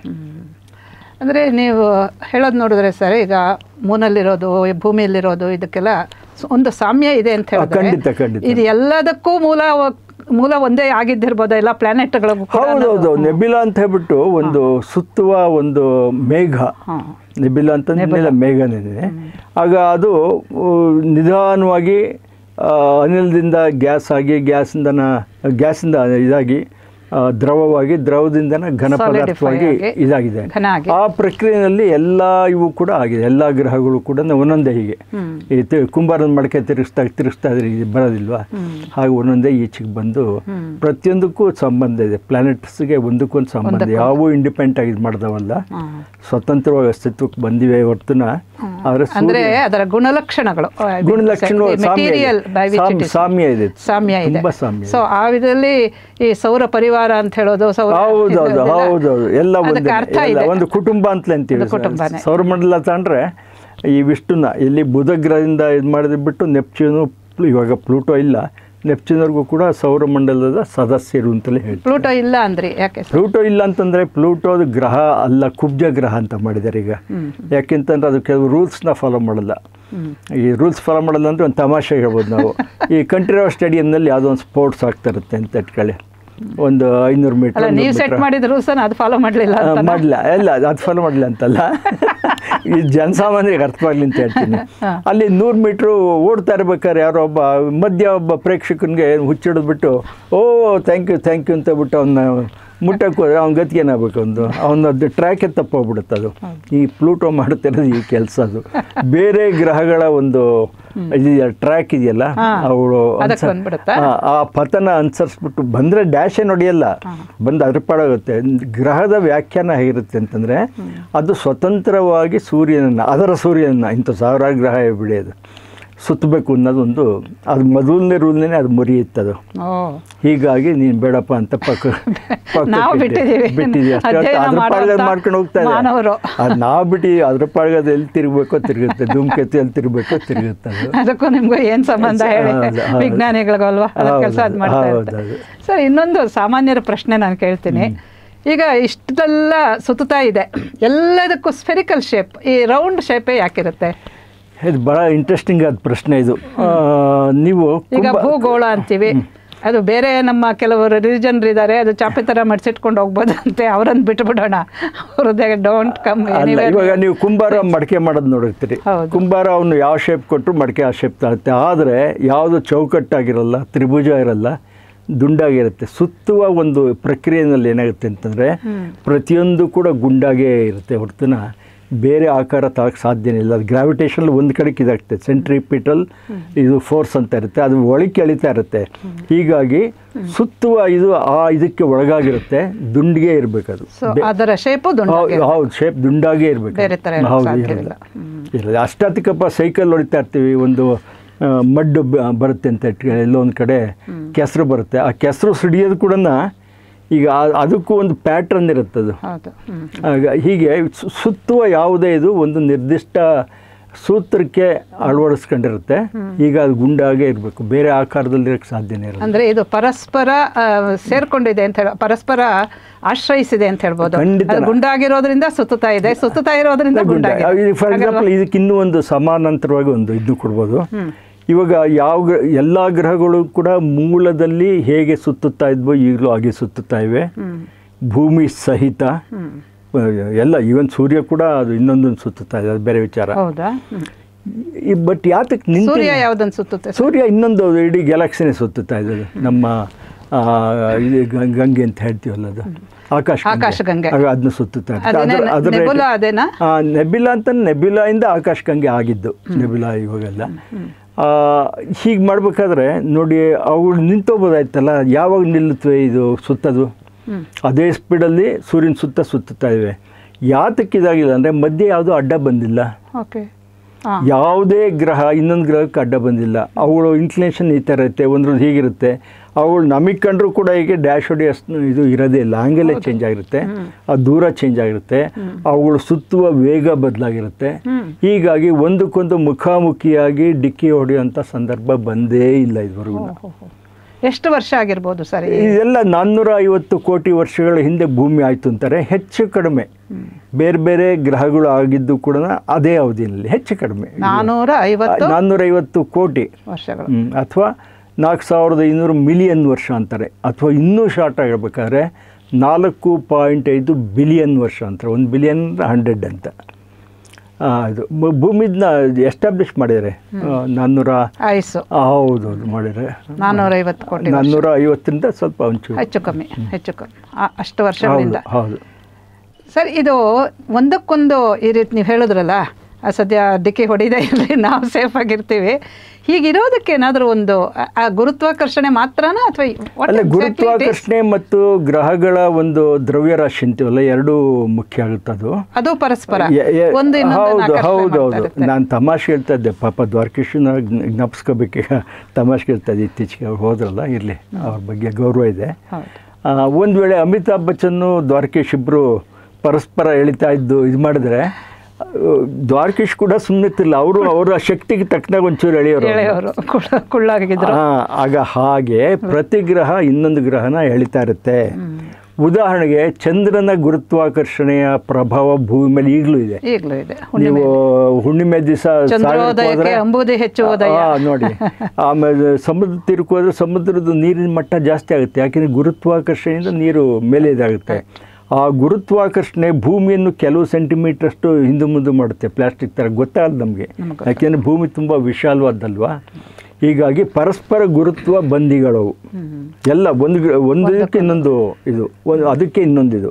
ಇದಕ್ಕೆಲ್ಲ ಹೆಡ್ ಮಾಸ್ಟರು ಸೂರ್ಯನೇ ಪ್ರಿನ್ಸಿಪಾಲು. ಅವ್ರ ಮಾತು ಕೇಳ್ಕೊಂಡು ಉಳಿದವರು ಇದು ಮಾಡ್ಕೊಳ್ಬೇಕು, ರೀಡರ್ಸು ಲೆಕ್ಚರರ್ಸು. ಸೊ ಇದು ಪರಿವಾರ ಹೋಗ್ಬಿಟ್ಟು ಕ್ಲಾಸ್ ರೂಮ್ ಆಗುತ್ತೆ, ಹೆಡ್ ಮಾಸ್ಟರ್. ಹೌದು, ಅವ್ರು ಹೇಳ್ದಾಗ ಕೇಳಬೇಕು.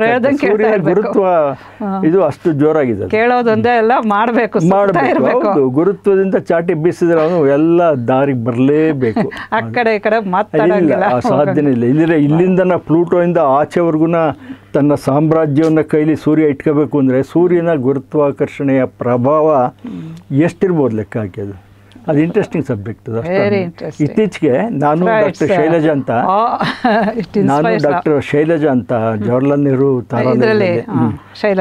ನಾನು ಮತ್ತು ಶೈಲಜಾ ಸೇರಿ ಖಗೋಳ ದರ್ಶನ ಅಂತ ಒಂದು ಪುಸ್ತಕ ತಂದಿವೆ. ಸುಮಾರು 450-500 ಪುಟದ ಬುಕ್ಕು. ಅದರಲ್ಲಿ ಸಮಗ್ರವಾಗಿ ಈ ಇಡೀ ಆಕಾಶಕಾಯಿಗಳು ಕನ್ನಡದಲ್ಲಿ ನಾವು ಏನು ಮಾಡಿದ್ರು, ನಾವು ಬರೆದಿರೋ ಅಷ್ಟು ಪುಸ್ತಕ 122 ಹೇಳಿದ್ರಲ್ಲ, ಇಂಗ್ಲೀಷಲ್ಲಿ ಬೇರೆ ಬೇಕಷ್ಟಿದೆ. ಇಂಗ್ಲೀಷ್ನಲ್ಲಿ ತುಂಬ ಇದೆ ಮೇಡಮ್. ಏಕೆಂದರೆ ನನ್ನ ಮೂಲತಃ ನನಗೆ ಒಂದು ತಹ ಇದೆ. ಏನಂತ, ನಾನು ಗ್ರಾಮೀಣ ಪ್ರದೇಶದಿಂದ ಬಂದನು.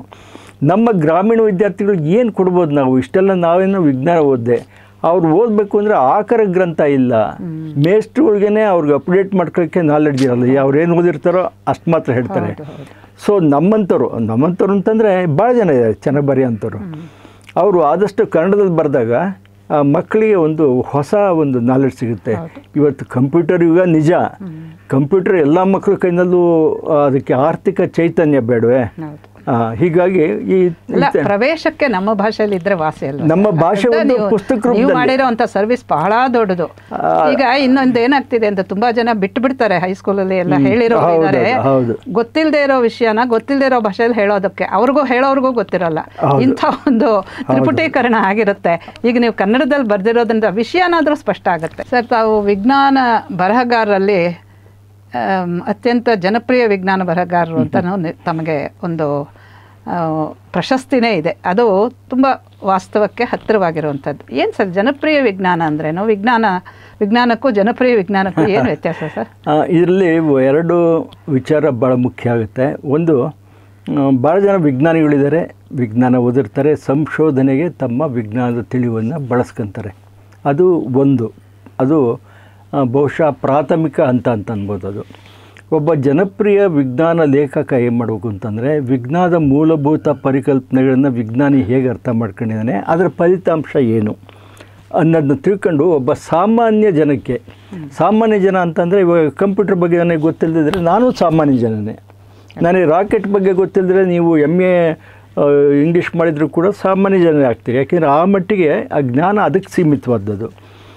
ಒಬ್ಬ ವಿದ್ಯಾವಂತರು ಅಥವಾ ಅಕ್ಷರ ಬಲ್ಲ ವ್ಯಕ್ತಿಗಳಿಗಾರು ಕೊನೆ ಪಕ್ಷ ಅರ್ಥವಾಗೋ ಥರ ವಿಜ್ಞಾನದಲ್ಲಿ ಏನು ನಡೀತಾ ಇದೆ, ಅದು ಎಷ್ಟರ ಮಟ್ಟಿಗೆ ನಮ್ಮ ಜೀವನಕ್ಕೆ ಮುಖ್ಯ, ಸಾಮಾಜಿಕವಾಗಿ ಅದು ಬೀರೋಂಥ ಪರಿಣಾಮ ಏನು.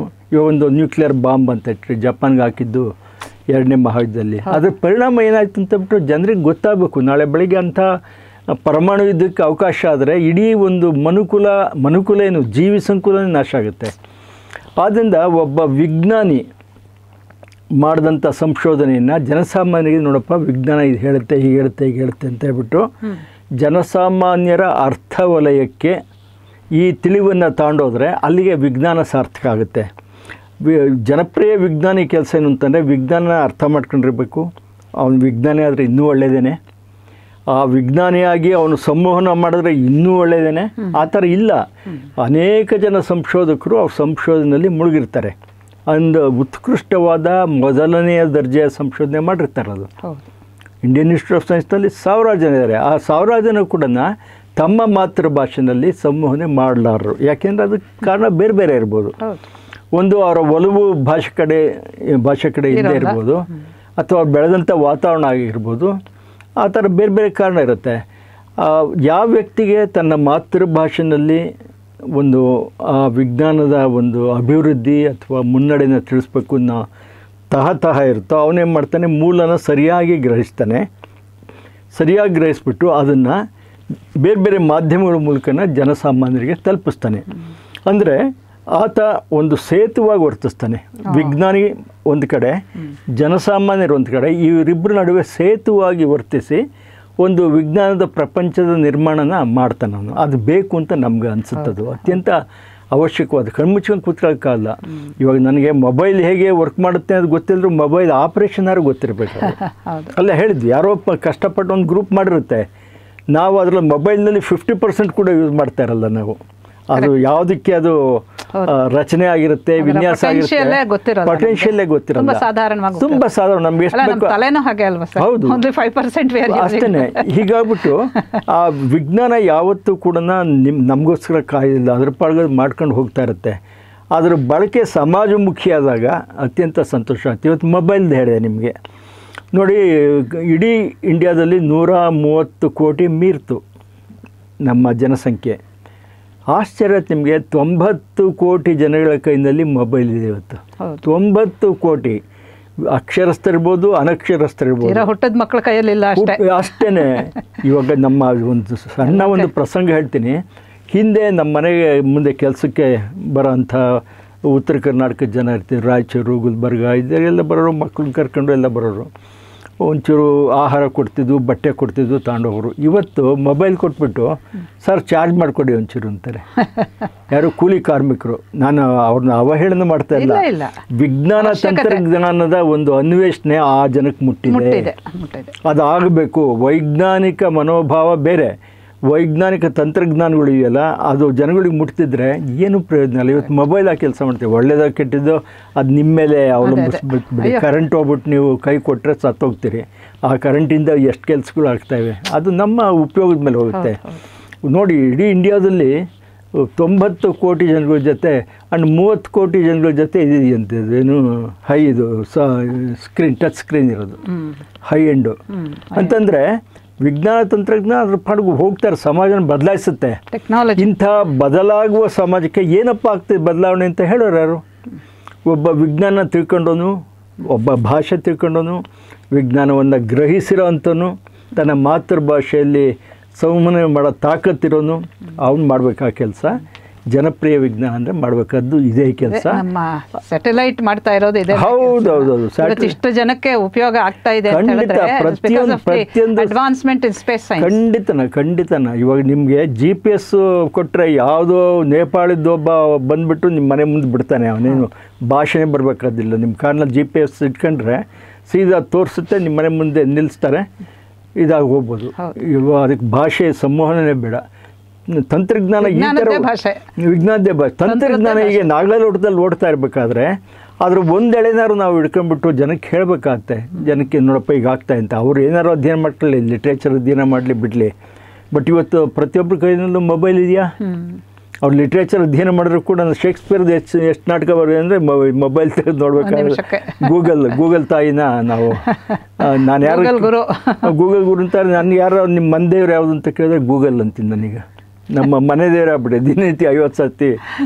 ಅಲ್ಲ, ಮಾಹಿತಿಯ ಮಹಾಸ್ಫೋಟ ಇಡೀ ಸಮಾಜನ ಹೇಗೆ ಬದಲಾಗ್ತೆ ಅಂತ. ಇಂಥ ಸಮಾಜಕ್ಕೆ ನಾವು ವಿಜ್ಞಾನದಲ್ಲಿ ಏನಾಗ್ತಿ ಅಂತ ಒಂದು ತುಸುವಾದರೂ ಹೇಳೋದು ಬೇಡವಾ? ಅಂದರೆ ನೀವು ಹೇಳೋದು ವಿಜ್ಞಾನವನ್ನು ಜನರಿಗೆ ಪ್ರಿಯವಾದಂಥ ರೀತಿಯಲ್ಲಿ ತಲುಪಿಸೋದು ಜನಪ್ರಿಯ ವಿಜ್ಞಾನ. ಖಂಡಿತ 100ಕ್ಕೆ 100 ವ್ಯಾಖ್ಯಾನ ಸರಿ ಹೇಳ್ತಿರೋದು. ಇಷ್ಟೊಂದು ನಾಗಾಲೋಟದಲ್ಲಿ ಓಡ್ತಾ ಇದೆ, ಅದು ಏನು ಮಾಡ್ತಾ ಇದೆ, ಯಾಕೆ ಮಾಡ್ತಾ ಇದೆ, ನೀವು ನಿಮಗೆ ಅದರಿಂದ ಏನು ಪ್ರಯೋಜನ ಅನ್ನೋದನ್ನು ನೀವು ಅವರು ಹೇಳ್ತೀರಿ. ನಮ್ಮ ಭಾಷೆಯಲ್ಲಿ ಜನಕ್ಕೆ ಅರ್ಥವಾಗುವಂಥ ಭಾಷೆಯಲ್ಲಿ ಹೇಳೋದು ಜನಪ್ರಿಯ ವಿಜ್ಞಾನ. ಅದು ಒಂದು ಸರ್. ಈಗ ಜನಪ್ರಿಯ ವಿಜ್ಞಾನದಲ್ಲಿ ನೀವು ತುಂಬ ಪುಸ್ತಕಗಳನ್ನು ಬರೆದಿದ್ದೀರಾ. ಅಂದರೆ ಜನಪ್ರಿಯ ವಿಜ್ಞಾನ ಈ ಒಂದು ಡೆಫಿನೇಷನ್ನು, ಈ ಒಂದು ಫ್ರೇಮ್ವರ್ಕ್, ಈ ಚೌಕಟ್ಟು ಇಟ್ಕೊಂಡೇ ನೀವು ಬರೆದಿದ್ದೀರಾ. ತುಂಬ ಜನಕ್ಕೆ ಅನೇಕ ವಿಚಾರಗಳು ಅರ್ಥವಾಗ್ತಾ ಇದೆ. ಹಾಗೆಯೇ ನೀವು ಇನ್ನೂ ಅನೇಕ ಪುಸ್ತಕಗಳು, ವರಾಹಮಿಹಿರನ ಬಗ್ಗೆನೂ ಬರೆದಿದ್ದೀರಾ. ಈಗ ವರಾಹಮಿಹಿರ ನಮ್ಮ ಪ್ರಾಚೀನ ಗಣಿತಜ್ಞ, ಅವನೊಬ್ಬ ಆಸ್ಟ್ರೋ ಸೈಂಟಿಸ್ಟ್ ಅಂತ ಹೇಳ್ಬೋದು. ಅವರನ್ನು ಏನಾದರೂ ಖಗೋಳ ವಿಜ್ಞಾನಿ. ಅಲ್ಲಿ ಏನಾಗಿತ್ತು ಅಂದರೆ ಖಗೋಳ ವರಾಹಮಿಹಿರನ ಬಗ್ಗೆ ಏನು? ವರಾಹಮಿಹಿರಂದು ಬೃಹತ್ ಸಂಹಿತೆ ನಿಮಗೆಲ್ಲ ಗೊತ್ತಿರ್ತದೆ. ಬೃಹತ್ ಜಾತಕ, ಬೃಹತ್ ಸಂಹಿತೆ ಎಲ್ಲ ಮಾಡಿದೆ. ವರಾಹಮಿಹಿರ ಏನು ಮಾಡೋದಂದ್ರೆ ಆತನಿಗೆ 5-6ನೇ ಶತಮಾನ ಅಂತ ಇಟ್ಕೊಂಡು, ಇದು ಕಾಂಟ್ರವರ್ಸಿ ಇದೆ ಯಾವ ಇದಕ್ಕೆ ಸೇರಿದು ಅಂತ ನಾವು ಅಷ್ಟೊಂದು ತಲೆ ಕೆಡಿಸ್ಕೊಂಡು ಅವರ ಕಾಲದ ಬಗ್ಗೆ ಇದು ಮಾಡಬೇಡ. 5-6ನೇ ಶತಮಾನ ಅಂತ ಇಟ್ಕೊಂಡ್ರು ಕೂಡ ಆ ಕಾಲಕ್ಕಿಂತಲೂ ಮುಂದೆ ಇದ್ದ ಆತ. ಹೇಗಪ್ಪ ಅಂತಂದರೆ ನಮ್ಮ ಖಗೋಳ ವಿಜ್ಞಾನಿಗಳು ಅಥವಾ ಭಾಸ್ಕರಾಚಾರ್ಯ ಇರ್ಬೋದು, ಇವರೆಲ್ಲ ಇರ್ಬೋದು, ಮ್ಯಾಥಮೆಟಿಕ್ಸ್ನಲ್ಲಿ ಭಾರತ ಭಾಳ ಅತ್ಯಂತ ಗಟ್ಟಿಯಾದ ಒಂದು, ಬ್ರಹ್ಮಗುಪ್ತ, ಹೌದು, ಆರ್ಯಭಟ್ಟ, ಗಣೇಶ್ ದೈವಜ್ಞ ಇರ್ಬೋದು. ಇವರೆಲ್ಲ ಏನಂದರೆ ಮ್ಯಾಥಮೆಟಿಕ್ಸ್ನಲ್ಲಿ ತುಂಬ ಪರಿಣತಿ ಇದ್ದಿದ್ದನ್ನು ಅದನ್ನು ಆಕಾಶಕ್ಕೂ ವಿಸ್ತರಿಸಿದ್ರು. ಯಾಕೆಂತಂದರೆ ನಮ್ಮ ಗ್ರಹ ಗಣಿತ ಮಾಡಬೇಕಾಗತ್ತೆ, ಗ್ರಹಗಳ ಚಲನೆ ಬಗ್ಗೆ ತಿಳ್ಕೊಬೇಕಾಗತ್ತೆ. ಈಗ ಇಂಥವೆಲ್ಲ ಮಾಡಿ ಮಾಡಿ ಗಣಿತ ಮತ್ತು ಖಗೋಳ ಒಟ್ಟೊಟ್ಟಿಗೆ ಬೆಳೆದು ಭಾರತದಲ್ಲಿ. ನೋಡಿ, ನೀವು ವರಾಹಮಿರ ಅಂತ ಹೇಳಿದ್ರಿ. ಆ ವರಾಹಮಿರ ಏನು ಮಾಡೋದು ಅಂತಂದರೆ ಆಕಾಶದಲ್ಲಿ ಅಕ್ಷಾಂಶ ರೇಖಾಂಶ ಆಕಾಶಕ್ಕೂ ಫಿಕ್ಸ್ ಮಾಡ್ತಾರೆ, ಬರೀ ಭೂಮಿಗೆ ಅಷ್ಟೇ ಅಲ್ಲ. ಉಜ್ಜಯಿನಿಯ ಅಕ್ಷಾಂಶ ರೇಖಾಂಶನ ಮೊದಲನೇ ಬಾರಿ ಕೊಟ್ಟೊಂದು ವರಾಹಮಿರ. ಎಂಥ ಗ್ರೇಟ್ ಆಕಾರದಲ್ಲಿ ನೋಡಿ, ಯಾವುದೇ ಇದಿಲ್ದಾಗ ನಾನು ಗ್ರೀನ್ವಿಚ್ ಆಗಿತ್ತು. ಹೌದು, ಖಂಡಿತ ಅದೇ. ಇಲ್ಲಿ ಈ ಮಾತು ಯಾತಕ್ಕೆ ಕೇಳಬೇಕು ಅಂತಂದರೆ ಅಥರ್ವ ವೇದದಲ್ಲಿ ಮೊದಲನೇ ಬಾರಿಗೆ 27 ನಿತ್ಯ ನಕ್ಷತ್ರಗಳ ಬಗ್ಗೆ ಪ್ರಸ್ತಾಪ ಬರುತ್ತೆ. ಅದಾದಮೇಲೆ ಬೇರೆ ಬೇರೆ ಬೇರೆ ಬೇರೆ ಕಡೆ ಹೇಳಿದ್ರು. ಮೊದಲು ಬಂದಿದ್ದೆ ಅಥರ್ವ ವೇದದಲ್ಲಿ. ಇವತ್ತು ಆ 20 ಅಷ್ಟೇ. ಹೌದು, ಅಲ್ಲ, 27 ನಿತ್ಯ ನಕ್ಷತ್ರಗಳನ್ನ ಬರಿಗಣ್ಣಿನಲ್ಲಿ ಬಿಡಿಗಣ್ಣಿನಲ್ಲಿ ನೋಡಿ. ಇವತ್ತು ದೂರದರ್ಶಕ ಗೆಲಿಲಿಯೋ 16ನೇ ಶತಮಾನ ಬಂದಾದ್ಮೇಲೆ ದೂರದರ್ಶಕ ತುಂಬ ಮುಂದುವರೆದೆ. ಸರಿ, ಶನಿಗೆ ಎಷ್ಟು ಉಪಗ್ರಹ ಅಂತ ಇಲ್ಲೇ ಕೂತ್ಕೊಂಡು ನಾನು ಹೇಳ್ತೀನಿ. ಆ ಕಾಲದಲ್ಲಿ ಅನ್ಏಡೆಡ್ ಅಂತಾರೆ, ಕಣ್ಣಿಗೆ ಯಾವುದೇ ಒಂದು ಅಧಿಕವಾದ ಒಂದು ಇನ್ಸ್ಟ್ರೂಮೆಂಟ್ಸು ಹಾಕೊಂಡೇನೆ, ಯಾವುದೂ ಇಲ್ಲದೇ ಬರಿಗಣ್ಣಿನ ನೋಟದಲ್ಲೇ 27 ನಿತ್ಯ ನಕ್ಷತ್ರಗಳನ್ನು ದಾಖಲೆ ಮಾಡಿದಾರಲ್ಲ. ಇವತ್ತಿಗೂ ಕೂಡ ಅದು ಸತ್ಯನೇ, ಅದು ಸಂಪೂರ್ಣವಾಗಿ ಅವರು ಖಚಿತವಾಗಿ ಇದು ಮಾಡಿ, ಯಾವುದೇ ಇದಿಲ್ಲದೇ ಸಹಾಯ. ಇಲ್ಲಿ ಒಂದು ಪ್ರಶ್ನೆ ನನಗೆ ಯಾವಾಗಲೂ ಬರುತ್ತೆ. ಈಗ ಗೆಲಿಲಿಯೋ ಬಂದು ಟೆಲಿಸ್ಕೋಪ್ ಬಂತು, ಅದರಲ್ಲಿ ನೋಡ್ತಾರೆ ಅಂತ. ಈಗ ಬರೀ ನೇಕೆಡ್ ಐಯಿಂದ ಇದೆಲ್ಲ ನೋಡೋದಕ್ಕೆ ಸಾಧ್ಯನಾ? ಈ ಟೆಲಿಸ್ಕೋಪ್ ಇಲ್ದಿದ್ರೆ ಇನ್ನೇನಾದರೂ ಇತ್ತ ಅಂತ ಯಾಕೆ ನಾವು ಊಹೆ ಮಾಡ್ಕೋಬಾರ್ದು? ಇಲ್ಲ ಮೇಡಮ್, ನೇಕೆಡ್ ಐಯಿಂದಾನೇ ನೋಡಿದ್ದಾರೆ. ಇಲ್ಲ, ಏನಾಗುತ್ತೆ ಅಂದರೆ, ಒಂದು ಆ ಕಾಲದಲ್ಲಿ ಪೊಲ್ಯೂಷನ್ ಅಂದಿರಲಿಲ್ಲ. ನಿಜ ಹೇಳ್ಬೇಕಂತಂದರೆ ಈ ದರಿದ್ರ ಮಾಲಿನ್ಯ ಕಾಣಿಸ್ತಾ ಇತ್ತು ಎಲ್ಲೋದ್ರೂ. ನೀವು ಇವತ್ತಿಗೂ ಕೂಡ ಹಳ್ಳಿ ಇದಕ್ಕೆ ಹೋಗಿ, ಹಳ್ಳಿನಲ್ಲೂ ಕೂಡ ಕರೆಂಟ್ ಬಂದುಬಿಟ್ಟಿದೆ, ಇಲ್ಲ ಬೆಟ್ಟಕ್ಕೆ ಮೇಲೆ ಹೋಗಬೇಕು, ಎಲ್ಲಿ ಕೂತ್ಕೊಂಡ್ರು ಆಕಾಶ ಕ್ಲಿಯರಾಗಿ ಕಾಣಿಸ್ತಾ ಇತ್ತು, ಇಷ್ಟೊಂದು ಪೊಲ್ಯೂಷನ್ ಆಗಿರಲಿಲ್ಲ. ಆಮೇಲೆ ಇವರೆಲ್ಲ ಏಕಾಂತತೆ ಬಯಸಿ ಸ್ವಲ್ಪ ರಿಮೋಟ್ ನಿರ್ಮಲಾಕಾಶ ಇರಬೇಕು ಅಂತ ಹೇಳ್ಬಿಟ್ಟು ಇವ್ರು ಏಕಾಂತ ಬಯಸಿ ಅದರ ಅಧ್ಯಯನಕ್ಕಿಂತಲೇ ಕಾಡು ಮೇಡುಗಳಿಗೆ ಹೋಗ್ತಾ ಇದ್ರು. ಹೀಗಾಗಿ ಸ್ಪಷ್ಟ ಅಂದರೆ ಕಾಣಿಸ್ತಾ ಇತ್ತು ಅಂದರೆ ನಿರಂತರವಾಗಿ ಮಾಡ್ಬೇಕು ಅಧ್ಯಯನ ಅನ್ನೋದು. ಇವತ್ತು ನಕ್ಷತ್ರ ಕಾಣಿಸ್ಕೊಂಬಿಟ್ಟು ನಾಳೆ ಅದು ಇಲ್ಲದಿದ್ರೆ ಇವ್ರಿಗೆ ಇದಾಗುತ್ತದು. ಆ ನಕ್ಷತ್ರ ಅದೇ ಟೈಮ್ನಲ್ಲಿ ಅದೇ ಸ್ಥಾನಕ್ಕೆ ಮತ್ತೆ ಬರಬೇಕದು. ಈ ಹೇಗೆ ಮಳೆಗಾಲದಲ್ಲಿ ಇವೆಲ್ಲ ರಿಪೀಟ್ ಆಗುತ್ತವೋ ಬೇರೆ ಬೇರೆ ಮಳೆಗಳು, ನಿರಂತರ ಅಧ್ಯಯನ, ನಿರಂತರ ಪರಿಶೀಲನೆ, ನಿರಂತರ ವೀಕ್ಷಣೆ, ಇದಿಷ್ಟು ಇದ್ದಾಗ ಆ ಒಂದು ಸಂಗ್ರಹ ಅಥವಾ ಫಲಿತಾಂಶ ಖಚಿತವಾಗಿರುತ್ತೆ. ಅದು 27 ನಿತ್ಯ ನಕ್ಷತ್ರಗಳು ಇವತ್ತು ನಾನು ಕೇಳಿದ್ರೆ ನನ್ನ ಕೈ ನೋಡೋಕ್ಕಾಗಲ್ಲ. ಫ್ರ್ಯಾಂಕ್ಲಿ ಭಾಳ ಜನಕ್ಕೆ ಗೊತ್ತಿಲ್ಲ. ಬಟ್ ಆ ಕಾಲದಲ್ಲಿ ಮಾಡಿದ್ರು. ಅದು ಆ ಕಾಲದಲ್ಲಿರೋ ಮಿತಿನಲ್ಲಿ ಅಷ್ಟು ಮಾಡಿದ್ರಲ್ಲ. ಹೀಗಾಗಿ ವರಾಹಮಿರನ ಬಗ್ಗೆ ನಮಗೆ, ಆಮೇಲೆ ಇನ್ನು ವರಾಹಮಿರನ ಬಗ್ಗೆ ನೀವು ಕೇಳಿದಕ್ಕೆ ಇನ್ನೊಂದು ನನಗೆ ಜ್ಞಾಪಕ ಬರ್ತಾ ಇದೆ. ಆತ ಏನು ಮಾಡೋದು ಅಂತಾರೆ, ಅಂತರ್ಜಲ ಎಲ್ಲಿರುತ್ತೆ ಅಂತ ಹೇಳ್ಬಿಟ್ಟು ಅಂತರ್ಜಲದ ಲೊಕೇಶನ್ಗೆ ಹುತ್ತುಗಳಿದ್ರೆ ಅಲ್ಲಿ ಸ್ವಲ್ಪ ಅಂತರ್ಜಲಕ್ಕೆ ಹೋಗಪ್ಪ. ಈಗ ಈ ಥರ ಶ್ರೋತ್ರ ಅಂತ ಹೇಳ್ತಾರೆ ನೋಡಿ, ನೀವು ಅದು ಓದಿರ್ತೀರಿ. ಇದ್ರದ್ದು ವರಾಹಮಿರನ ಸಾಕಷ್ಟು ಆತ ಈಗ ಇಂಥವೆಲ್ಲನ ಸ್ವಲ್ಪ ಸೂಕ್ಷ್ಮಗಳು ಎಲ್ಲವೂ ಅಂತಲ್ಲ, ಬಟ್ ಆತನ ಅನುಭವಕ್ಕೆ ನಿಲುಕಿದ ಒಂದು ಸಾಮಾನ್ಯ ಪ್ರಜ್ಞೆಯ ಒಂದು ಇದನ್ನು ನಮಗೆ ಕೊಟ್ಟೇನೆ. ಇವತ್ತು ಭಾಳ ಜನ ಅದನ್ನ ಓದ್ತಾರದು 100ಕ್ಕೆ 100 ಇದಿಲ್ಲದೆ ಇರ್ಬೋದು, ಬಟ್ ಕೆಲವು ಸೂಕ್ಷ್ಮ ಕೊಟ್ಟೇನೆ. ಹುತ್ತ ಇರೋ ಕಡೆ ತಂಪಾಗಿರುತ್ತೆ, ಆರ್ದ್ರತೆ ಇರುತ್ತೆ, ಅಲ್ಲಿ ನೀರೋ ಚಾನ್ಸ್ ಇದೆ. ಇದ್ರ ಹುತ್ತ ಇರುತ್ತೆ, ಕಟ್ಟುತ್ತೆ, ಎಲ್ಲಿ ಬರುತ್ತೆ ಅದಕ್ಕೆ ಎಲ್ಲ ಇದು ಮಾಡ್ಕೊಳ್ಳೋದಕ್ಕೆ ಅಂತ. ಈ ಕಾಮನ್ ಸೆನ್ಸ್ ಯೂಸ್ ಮಾಡಿ ಕೆಲವನ್ನೆಲ್ಲ ಮಾಡಿದ್ದೇನೆ. ಅದು ನಮ್ಗೆ ಏನು ಸಂತೋಷ ಅಂದರೆ, ಆ ಕಾಲಕ್ಕಿದ್ದಂಥ ಜ್ಞಾನಕ್ಕಿಂತನ ಇನ್ನೂ ಮುಂದೆ ಇದ್ದರು ಇವರು. They are much ahead of their times, ಈ ವರಾಹಮಿರ ಇವರೆಲ್ಲನ. ಹೀಗಾಗಿ ಅಂಥವ್ರ ಬಗ್ಗೆ ನನಗೆ ಬರೀಬೇಕು ಅನಿಸ್ತು. ನಾನು ಭೂವಿಜ್ಞಾನಿ ಮೇಲಾಗಿ, ಸೊ ಇಲ್ಲಿ ಭೂವೈಜ್ಞಾನಿಕ ಅಂಶಗಳು ಇತ್ತು ವರಾಹಮಿರಂದು. ಆವಾಗ ಶೇಷಗಿರಿಯವರು ಸಪ್ನಾದಲ್ಲಿ ಕೆಲವು ಮಾಲಿಕೆಗೆ ಪ್ರಧಾನ ಸಂಪಾದಕರಾಗಿದ್ದರು. ಸಪ್ನ, ದಿವ್ಯದರ್ಶನ ಮಾಲೆ, ಇದು ಈ ಥರಕ್ಕೆಲ್ಲ ಅವರು ಕೇಳಿದಾಗ ತಕ್ಷಣ ನಾವು ಒಪ್ಕೊಂಡೆ, ಬರ್ಕೊಡ್ತೀನಿ ಸರ್ ಅಂತ. ಶೇಷಗಿರಿಯವರು ಭಾರತಿ ಪುಸ್ತಕ, ಹೌದು, ಅದೇ ಶೇಷಗಿರಿಯವರು ಸಪ್ನಕ್ಕೆ ಒಂದು 100 ಬುಕ್ ಮಾಡಿಕೊಟ್ರು. ಒಳ್ಳೆ ಪುಸ್ತಕ. ಈಗ ಪ್ರಾಚೀನ ಭಾರತೀಯರ ಬಗ್ಗೆನೂ ಮಾಡಿದ್ರು, ಆಧುನಿಕ ಭಾರತೀಯರ ಬಗ್ಗೆನೂ ಮಾಡಿದ್ರು ಸಮವಾಗಿ. ಏಕೆಂದರೆ ಶೇಷಗಿರಿಯವರು ಅತ್ಯಂತ ಪ್ರಬುದ್ಧ ಇವರು ಲೇಖಕರು, ವಿಮರ್ಶಕರು, ಒಳ್ಳೆ ವಿದ್ವಾಂಸರು. ಉತ್ತಮವಾದಂಥ ದೃಷ್ಟಿ. ಹೌದು, ಅವ್ರಿಗೆ ಕನ್ನಡಿಗರಿಗೆ ಏನು ಬೇಕು ನಿಜ ಖಂಡಿತ ಇರಲಿಲ್ಲ. ಆಮೇಲೆ ಕನ್ನಡಿಗರಿಗೆ ಏನು ಬೇಕು ಅನ್ನೋದು ಅವರು ಊಹೆ ಮಾಡಬಲ್ಲವರು. ಅವ್ರು ಇಂಗ್ಲೀಷನ್ನೆಲ್ಲ ಎಷ್ಟೊಂದು ಖಂಡಿತ ಇಂಗ್ಲೀಷ್ ಸಾಹಿತ್ಯ ಚರಿತ್ರೆ ಹೌದು, ಅದಕ್ಕೆ ಅದು ಅವಾರ್ಡೇ ಬಂತಲ್ಲ, ಕೇಂದ್ರ ಸಾಹಿತ್ಯ ಅಕಾಡೆಮಿ ಪ್ರಶಸ್ತಿನೇ ಬಂತು. ಅದೇ ಕನ್ನಡದಲ್ಲಿ ನೋಡಿ, ಕನ್ನಡಿಗರು ಈ ತರ ವಿಶೇಷವಾಗಿ ಜ್ಞಾನ ಪಡ್ಕೊಂಡ್ರೆ ಎಲ್ಲ ಶಾಖೆಗಳಲ್ಲಿ ಕನ್ನಡಿಗರಿಗೆ ಬೆನಿಫಿಟ್. ನಮಗೆ ಎಲ್ಲ ಕಡೆಯಿಂದಲೂ ಜ್ಞಾನದ ಬರಬೇಕು. ನೀವು ವರಾಹ ಮಿಹಿರ ಹೆಡ್ ಆಫ್ ಹಿಸ್ ಟೈಮ್ಸ್ ಅಂತ ಹೇಳಿದ್ರು ಸರ್, ಬೃಹತ್ ಸಂಹಿತೆಯಲ್ಲಿ ಯಾವ ಬೇರೆ ಗ್ರಂಥದಲ್ಲೂ ಇಲ್ಲದೆ ಇರೋಂಥ ಒಂದು ಅಧ್ಯಾಯ ಇದೆ. ಬೃಹತ್ ಸಂಹಿತ ಇಸ್ ಅನ್ ಎನ್ಸೈಕ್ಲೋಪೀಡಿಯಾ, ವಿಶ್ವಕೋಶ ಇದ್ದ ಹಾಗೆ. ಎಲ್ಲಾನು ಇದೆ, ಕೃಷಿ ಶಾಸ್ತ್ರ ಇದೆ, ರತ್ನಾವಳಿ ಇದೆ, ಹಸ್ತಸಾಮಗ್ರಿ ಇದೆ. ಅದರಲ್ಲಿ ಒಂದು ಏನು ಗೊತ್ತಾ, ಸ್ತ್ರೀ ಪ್ರಶಂಸಾಧ್ಯಾಯ ಅಂತ ಸ್ತ್ರೀ ಪ್ರಶಂಸಾಧ್ಯಾಯ ಅಂತ ನನಗೆ ಯಾರೋ ಹೇಳಿದ್ರು, ನಾನು ನೋಡಿದೆ ಆಶ್ಚರ್ಯ ಆಯ್ತು. ಹೌದು, ಸುಮ್ಮನೆ ಸಿನಿಕಲ್ ಆಗಿ ಕಂಡೆಮ್ ಮಾಡೋದು ಹೆಂಗಸರನ್ನ, ಇವು ಚೆನ್ನಾಗಿ ತರಾಟೆಗೆ ತಗೊಂಡಿದ್ದಾನೆ. 24 ಶ್ಲೋಕಗಳು. ಅದ್ರ ಬಗ್ಗೆ ಆಕಾಶವಾಣಿಯಲ್ಲಿ ನಾನು 25-30 ವರ್ಷದ ಹಿಂದೆನೆ ಮಾತಾಡಿದ್ದೆ. ನನಗೆ ಯಾರೋ ಹೇಳಿದ್ರು ಅವರ ವೈವಿಧ್ಯ ಹೇಗಿತ್ತು, ತುಂಬಾ ವೈವಿಧ್ಯ ಇತ್ತು. ಅದಕ್ಕೆ ವರಾಹ ಮಿಹಿರನ್ ಬಗ್ಗೆ ನಮಗೆ ಬಹಳ ಗೌರವ ಆ ವಿಚಾರದಲ್ಲಿ. ನೋಡಿ, ಯಾರು ಹೇಳಿಲ್ಲ. ಆಮೇಲೆ ಗಂಡಸರನ್ನ ಹೇಗೆ ಅಂದರೆ ಇದು ಅಕೇಶನ್ ಅಲ್ಲ, it's A very nice chapter. ಅವರು ಯಾವ ಆಧಾರದ ಮೇಲೆ ನೀವು ಸ್ತ್ರೀಯರನ್ನ ಈ ರೀತಿಯಾಗಿ ನಿಂದನೆ ಮಾಡ್ತೀರಾ ಅಂತ ಹೇಳ್ಬಿಟ್ಟು ಒಂದು ಅಧ್ಯಾಯನೇ ಸ್ತ್ರೀ ಪ್ರಶಂಸಾಧ್ಯಾಯ ಅಂತಾನೆ ಇದೆ. ಅದರಲ್ಲಿ ಬಹಳ ಚೆನ್ನಾಗಿ ಉದಕಾರ್ಗಳ ಅನ್ಸುತ್ತೆ ನನ್ಗೆ, ಬಹುಶಃ ನೆನಪಿದ್ರೆ ಇದು ಅಂತರ್ಜಲ ಇದು ಮಾಡೋದಕ್ಕೆ ಒಂದು ಅಧ್ಯಾಯ ಉದಕಾರ್ಗಳ ಅಂತ ಜ್ಞಾಪಕಂತೂ ಕನ್ನಡಕ್ಕೆ ಮಾಡಿದ್ದಾರೆ. ಅವರು ಸೈಂಟಿಫಿಕ್ ಅಂದ್ರೆ ಸೈನ್ಸ್ ಅಲ್ಲಿ ಬೇರೆ ಬೇರೆ ಶಾಖೆಗಳಲ್ಲಿ ಹೇಗೆ ವಿಚಾರಗಳನ್ನು ಬರ್ತಿದ್ದಾರೆ. ಆಮೇಲೆ ವರಾಹ ಮಿಹಿರನ ಹೆಸರು it is mentioned along with Kalidasa. ನವರತ್ನಗಳಲ್ಲಿ ಇವನೊಬ್ಬ, ಇದರಲ್ಲಿ ಅಮರಸಿಂಹ, ವರಾಹ ಮಿಹಿರ, ಕಾಳಿದಾಸ ಇವರೆಲ್ಲ ನವರತ್ನಾನಿ ವೈವರ ರುಚಿರ್ನವ ವಿಕ್ರಮಸ್ಯ ಅಂತ ವಿಕ್ರಮಾದಿತ್ಯನ ಆಸ್ಥಾನದಲ್ಲಿ ನವರತ್ನಗಳಿದ್ರು. ಅದರಲ್ಲಿ ಇವನು ಒಬ್ಬ. ಮೊನ್ನೆ ಇದಕ್ಕೆ ಹೋದಾಗ ಭೂಪಾಲ್ ಅಲ್ಲ ಯಾವುದೋ ಒಂದು ಇದಕ್ಕೆ ಹೋದಾಗ ಅಷ್ಟು ಜನ ಕವಿಗಳದು ವಿದ್ವಾಂಸರು ಇದನ್ನ ಚಿತ್ರಗಳು ಇಟ್ಟಿದ್ದಾರೆ.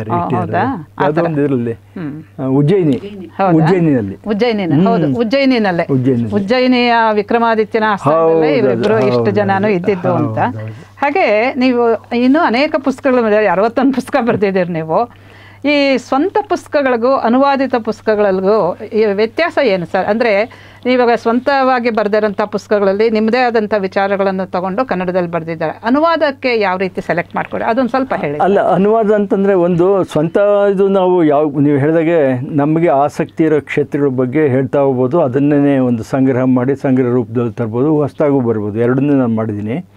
ಅನುವಾದ ಒಂದು ರೀತಿಯಲ್ಲಿ ವಿಜ್ಞಾನದ ವಿಚಾರಕ್ಕೆ ಬಂದಾಗ ಅದು ಸ್ವಲ್ಪ ಸವಾಲಿನ ಕೆಲಸ.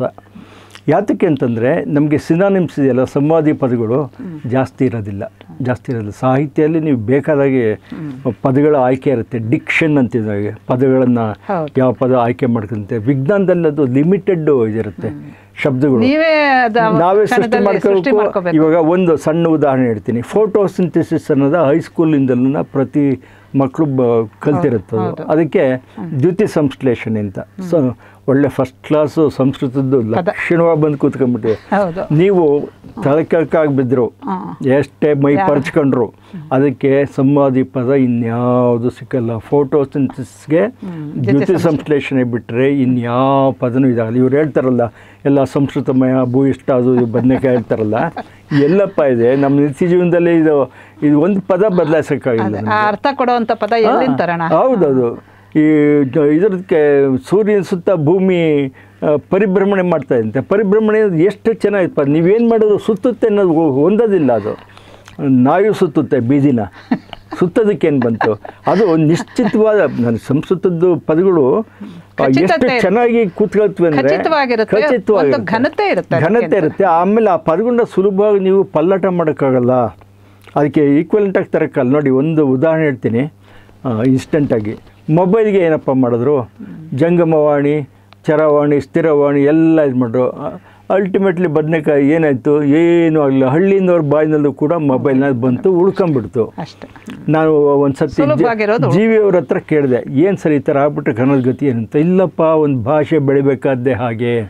ಇವತ್ತು ಇಡ್ಲಿ, ಚಟ್ನಿ, ಗುರು, ಮಂತ್ರ ಎಲ್ಲ ವೆಬ್ಸ್ಟರ್ ಡಿಕ್ಷನರಿಗೆ ಹೋಗಿವೆ.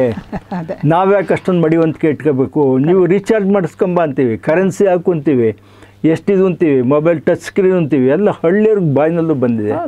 ಆದ್ದರಿಂದ ಒಂದು ಭಾಷೆಯಲ್ಲಿ ಕೊಡು ಕೊಳ್ಳು ಅನ್ನೋದು ಇದ್ದೇ ಇರ್ತದೆ, ಏನು ಮಾಡೋಕ್ಕಲ್ಲ.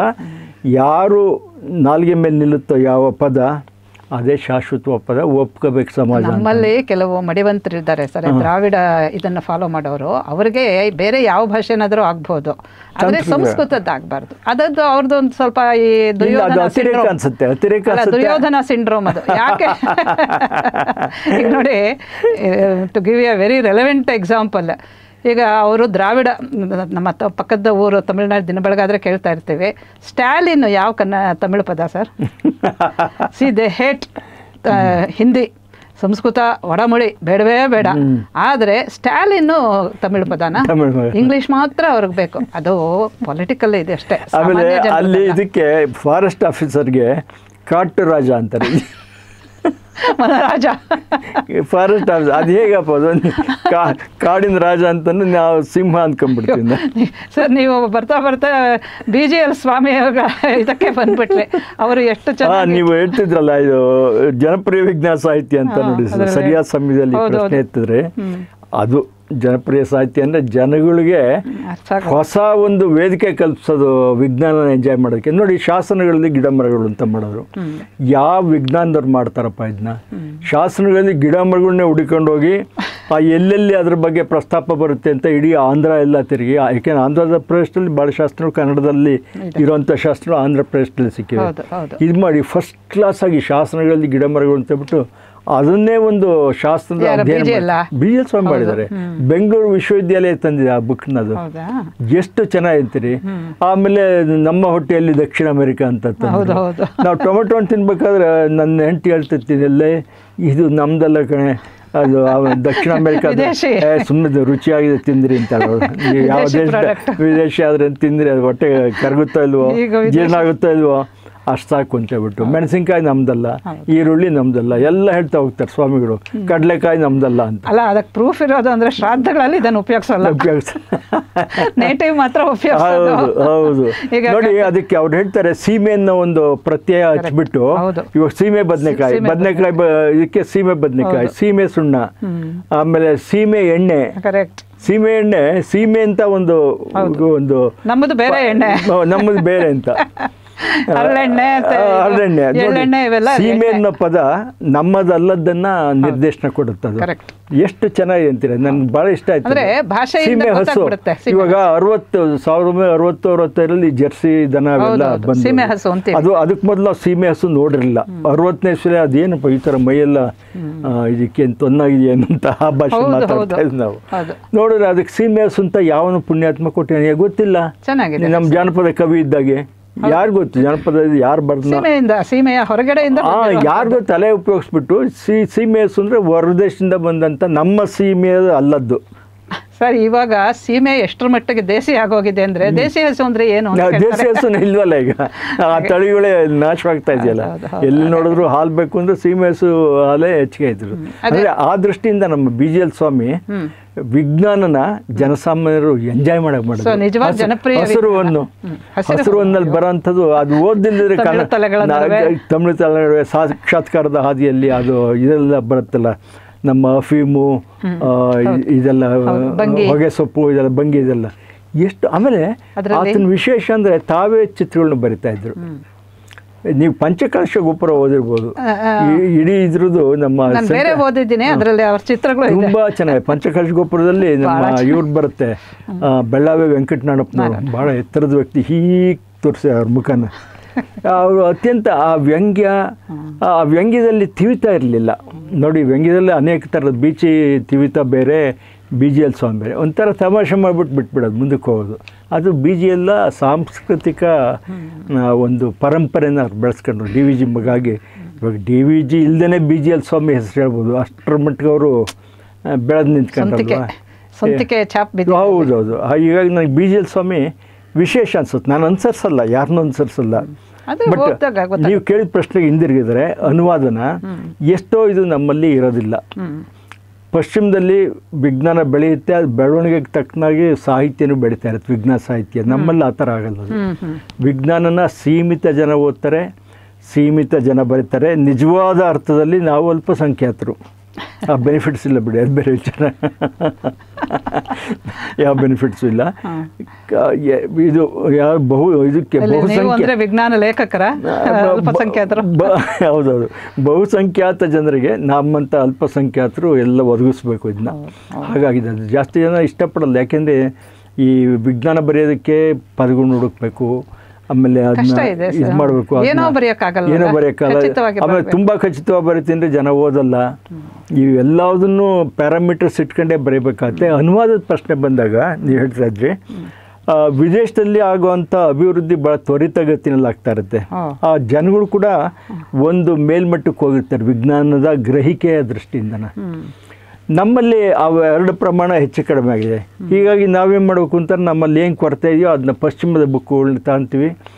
ಅದು ಅನುವಾದ ಮಾಡೋ ಅಂಥ ಪರಂಪರೆ ಬೆಳೆದಿದೆ. ಅದು ಅನುವಾದಕ್ಕೆ ಶಬ್ದಗಳು ಬೇಕು. ಇವಾಗ ಡಿಕ್ಷನರಿಗಳು ಮಾಡಿದ್ದೀವಿ. ಬೆಳ್ಳಾವಿ ವೆಂಕಟರಪ್ಪನವ್ರ ಕಾಲದಲ್ಲೇ ಮೈಸೂರು ಯೂನಿವರ್ಸಿಟಿದು 4 ಡಿಕ್ಷನರಿ ಬಂತು. ಎಲ್ಲ ಶಾಖೆಗಳಿಗೂ ಮಾಡಿದ್ದಾರೆ. ಎಲ್ಲ ಮಾಡಿದರೆ 10,000 ಪದಗಳು ವಿಜ್ಞಾನ ಪ್ರತಿಯೊಂದಕ್ಕೂ 10,000 ಪದ ಸಿಗುತ್ತೆ ನಮಗೆ ವಿಜ್ಞಾನ. ಈಗಲೂ ಕೂಡ ಒಂದು ಸಾಮಾನ್ಯ ಇದು ಬರೀಬೇಕು ಅಂದರೆ ಅದನ್ನ ಆಶ್ರಯಿಸಿ ಬರೀಬೋದು. ಹೀಗೆ ಅನುವಾದ ಯಾತಕ್ಕೆ ಬೇಕು ಅಂತಂದರೆ, ಅತ್ಯಂತ ಪ್ರಗತಿ ಆಗ್ತಿರೋ ಸಮಕಾಲೀನ ವಿದ್ಯಮಾನಗಳನ್ನ ಅರ್ಥ ಮಾಡ್ಕೋಬೇಕು ಅಂದರೆ ನಮ್ಗೆ ಅನುವಾದ ಬೇಕಾ.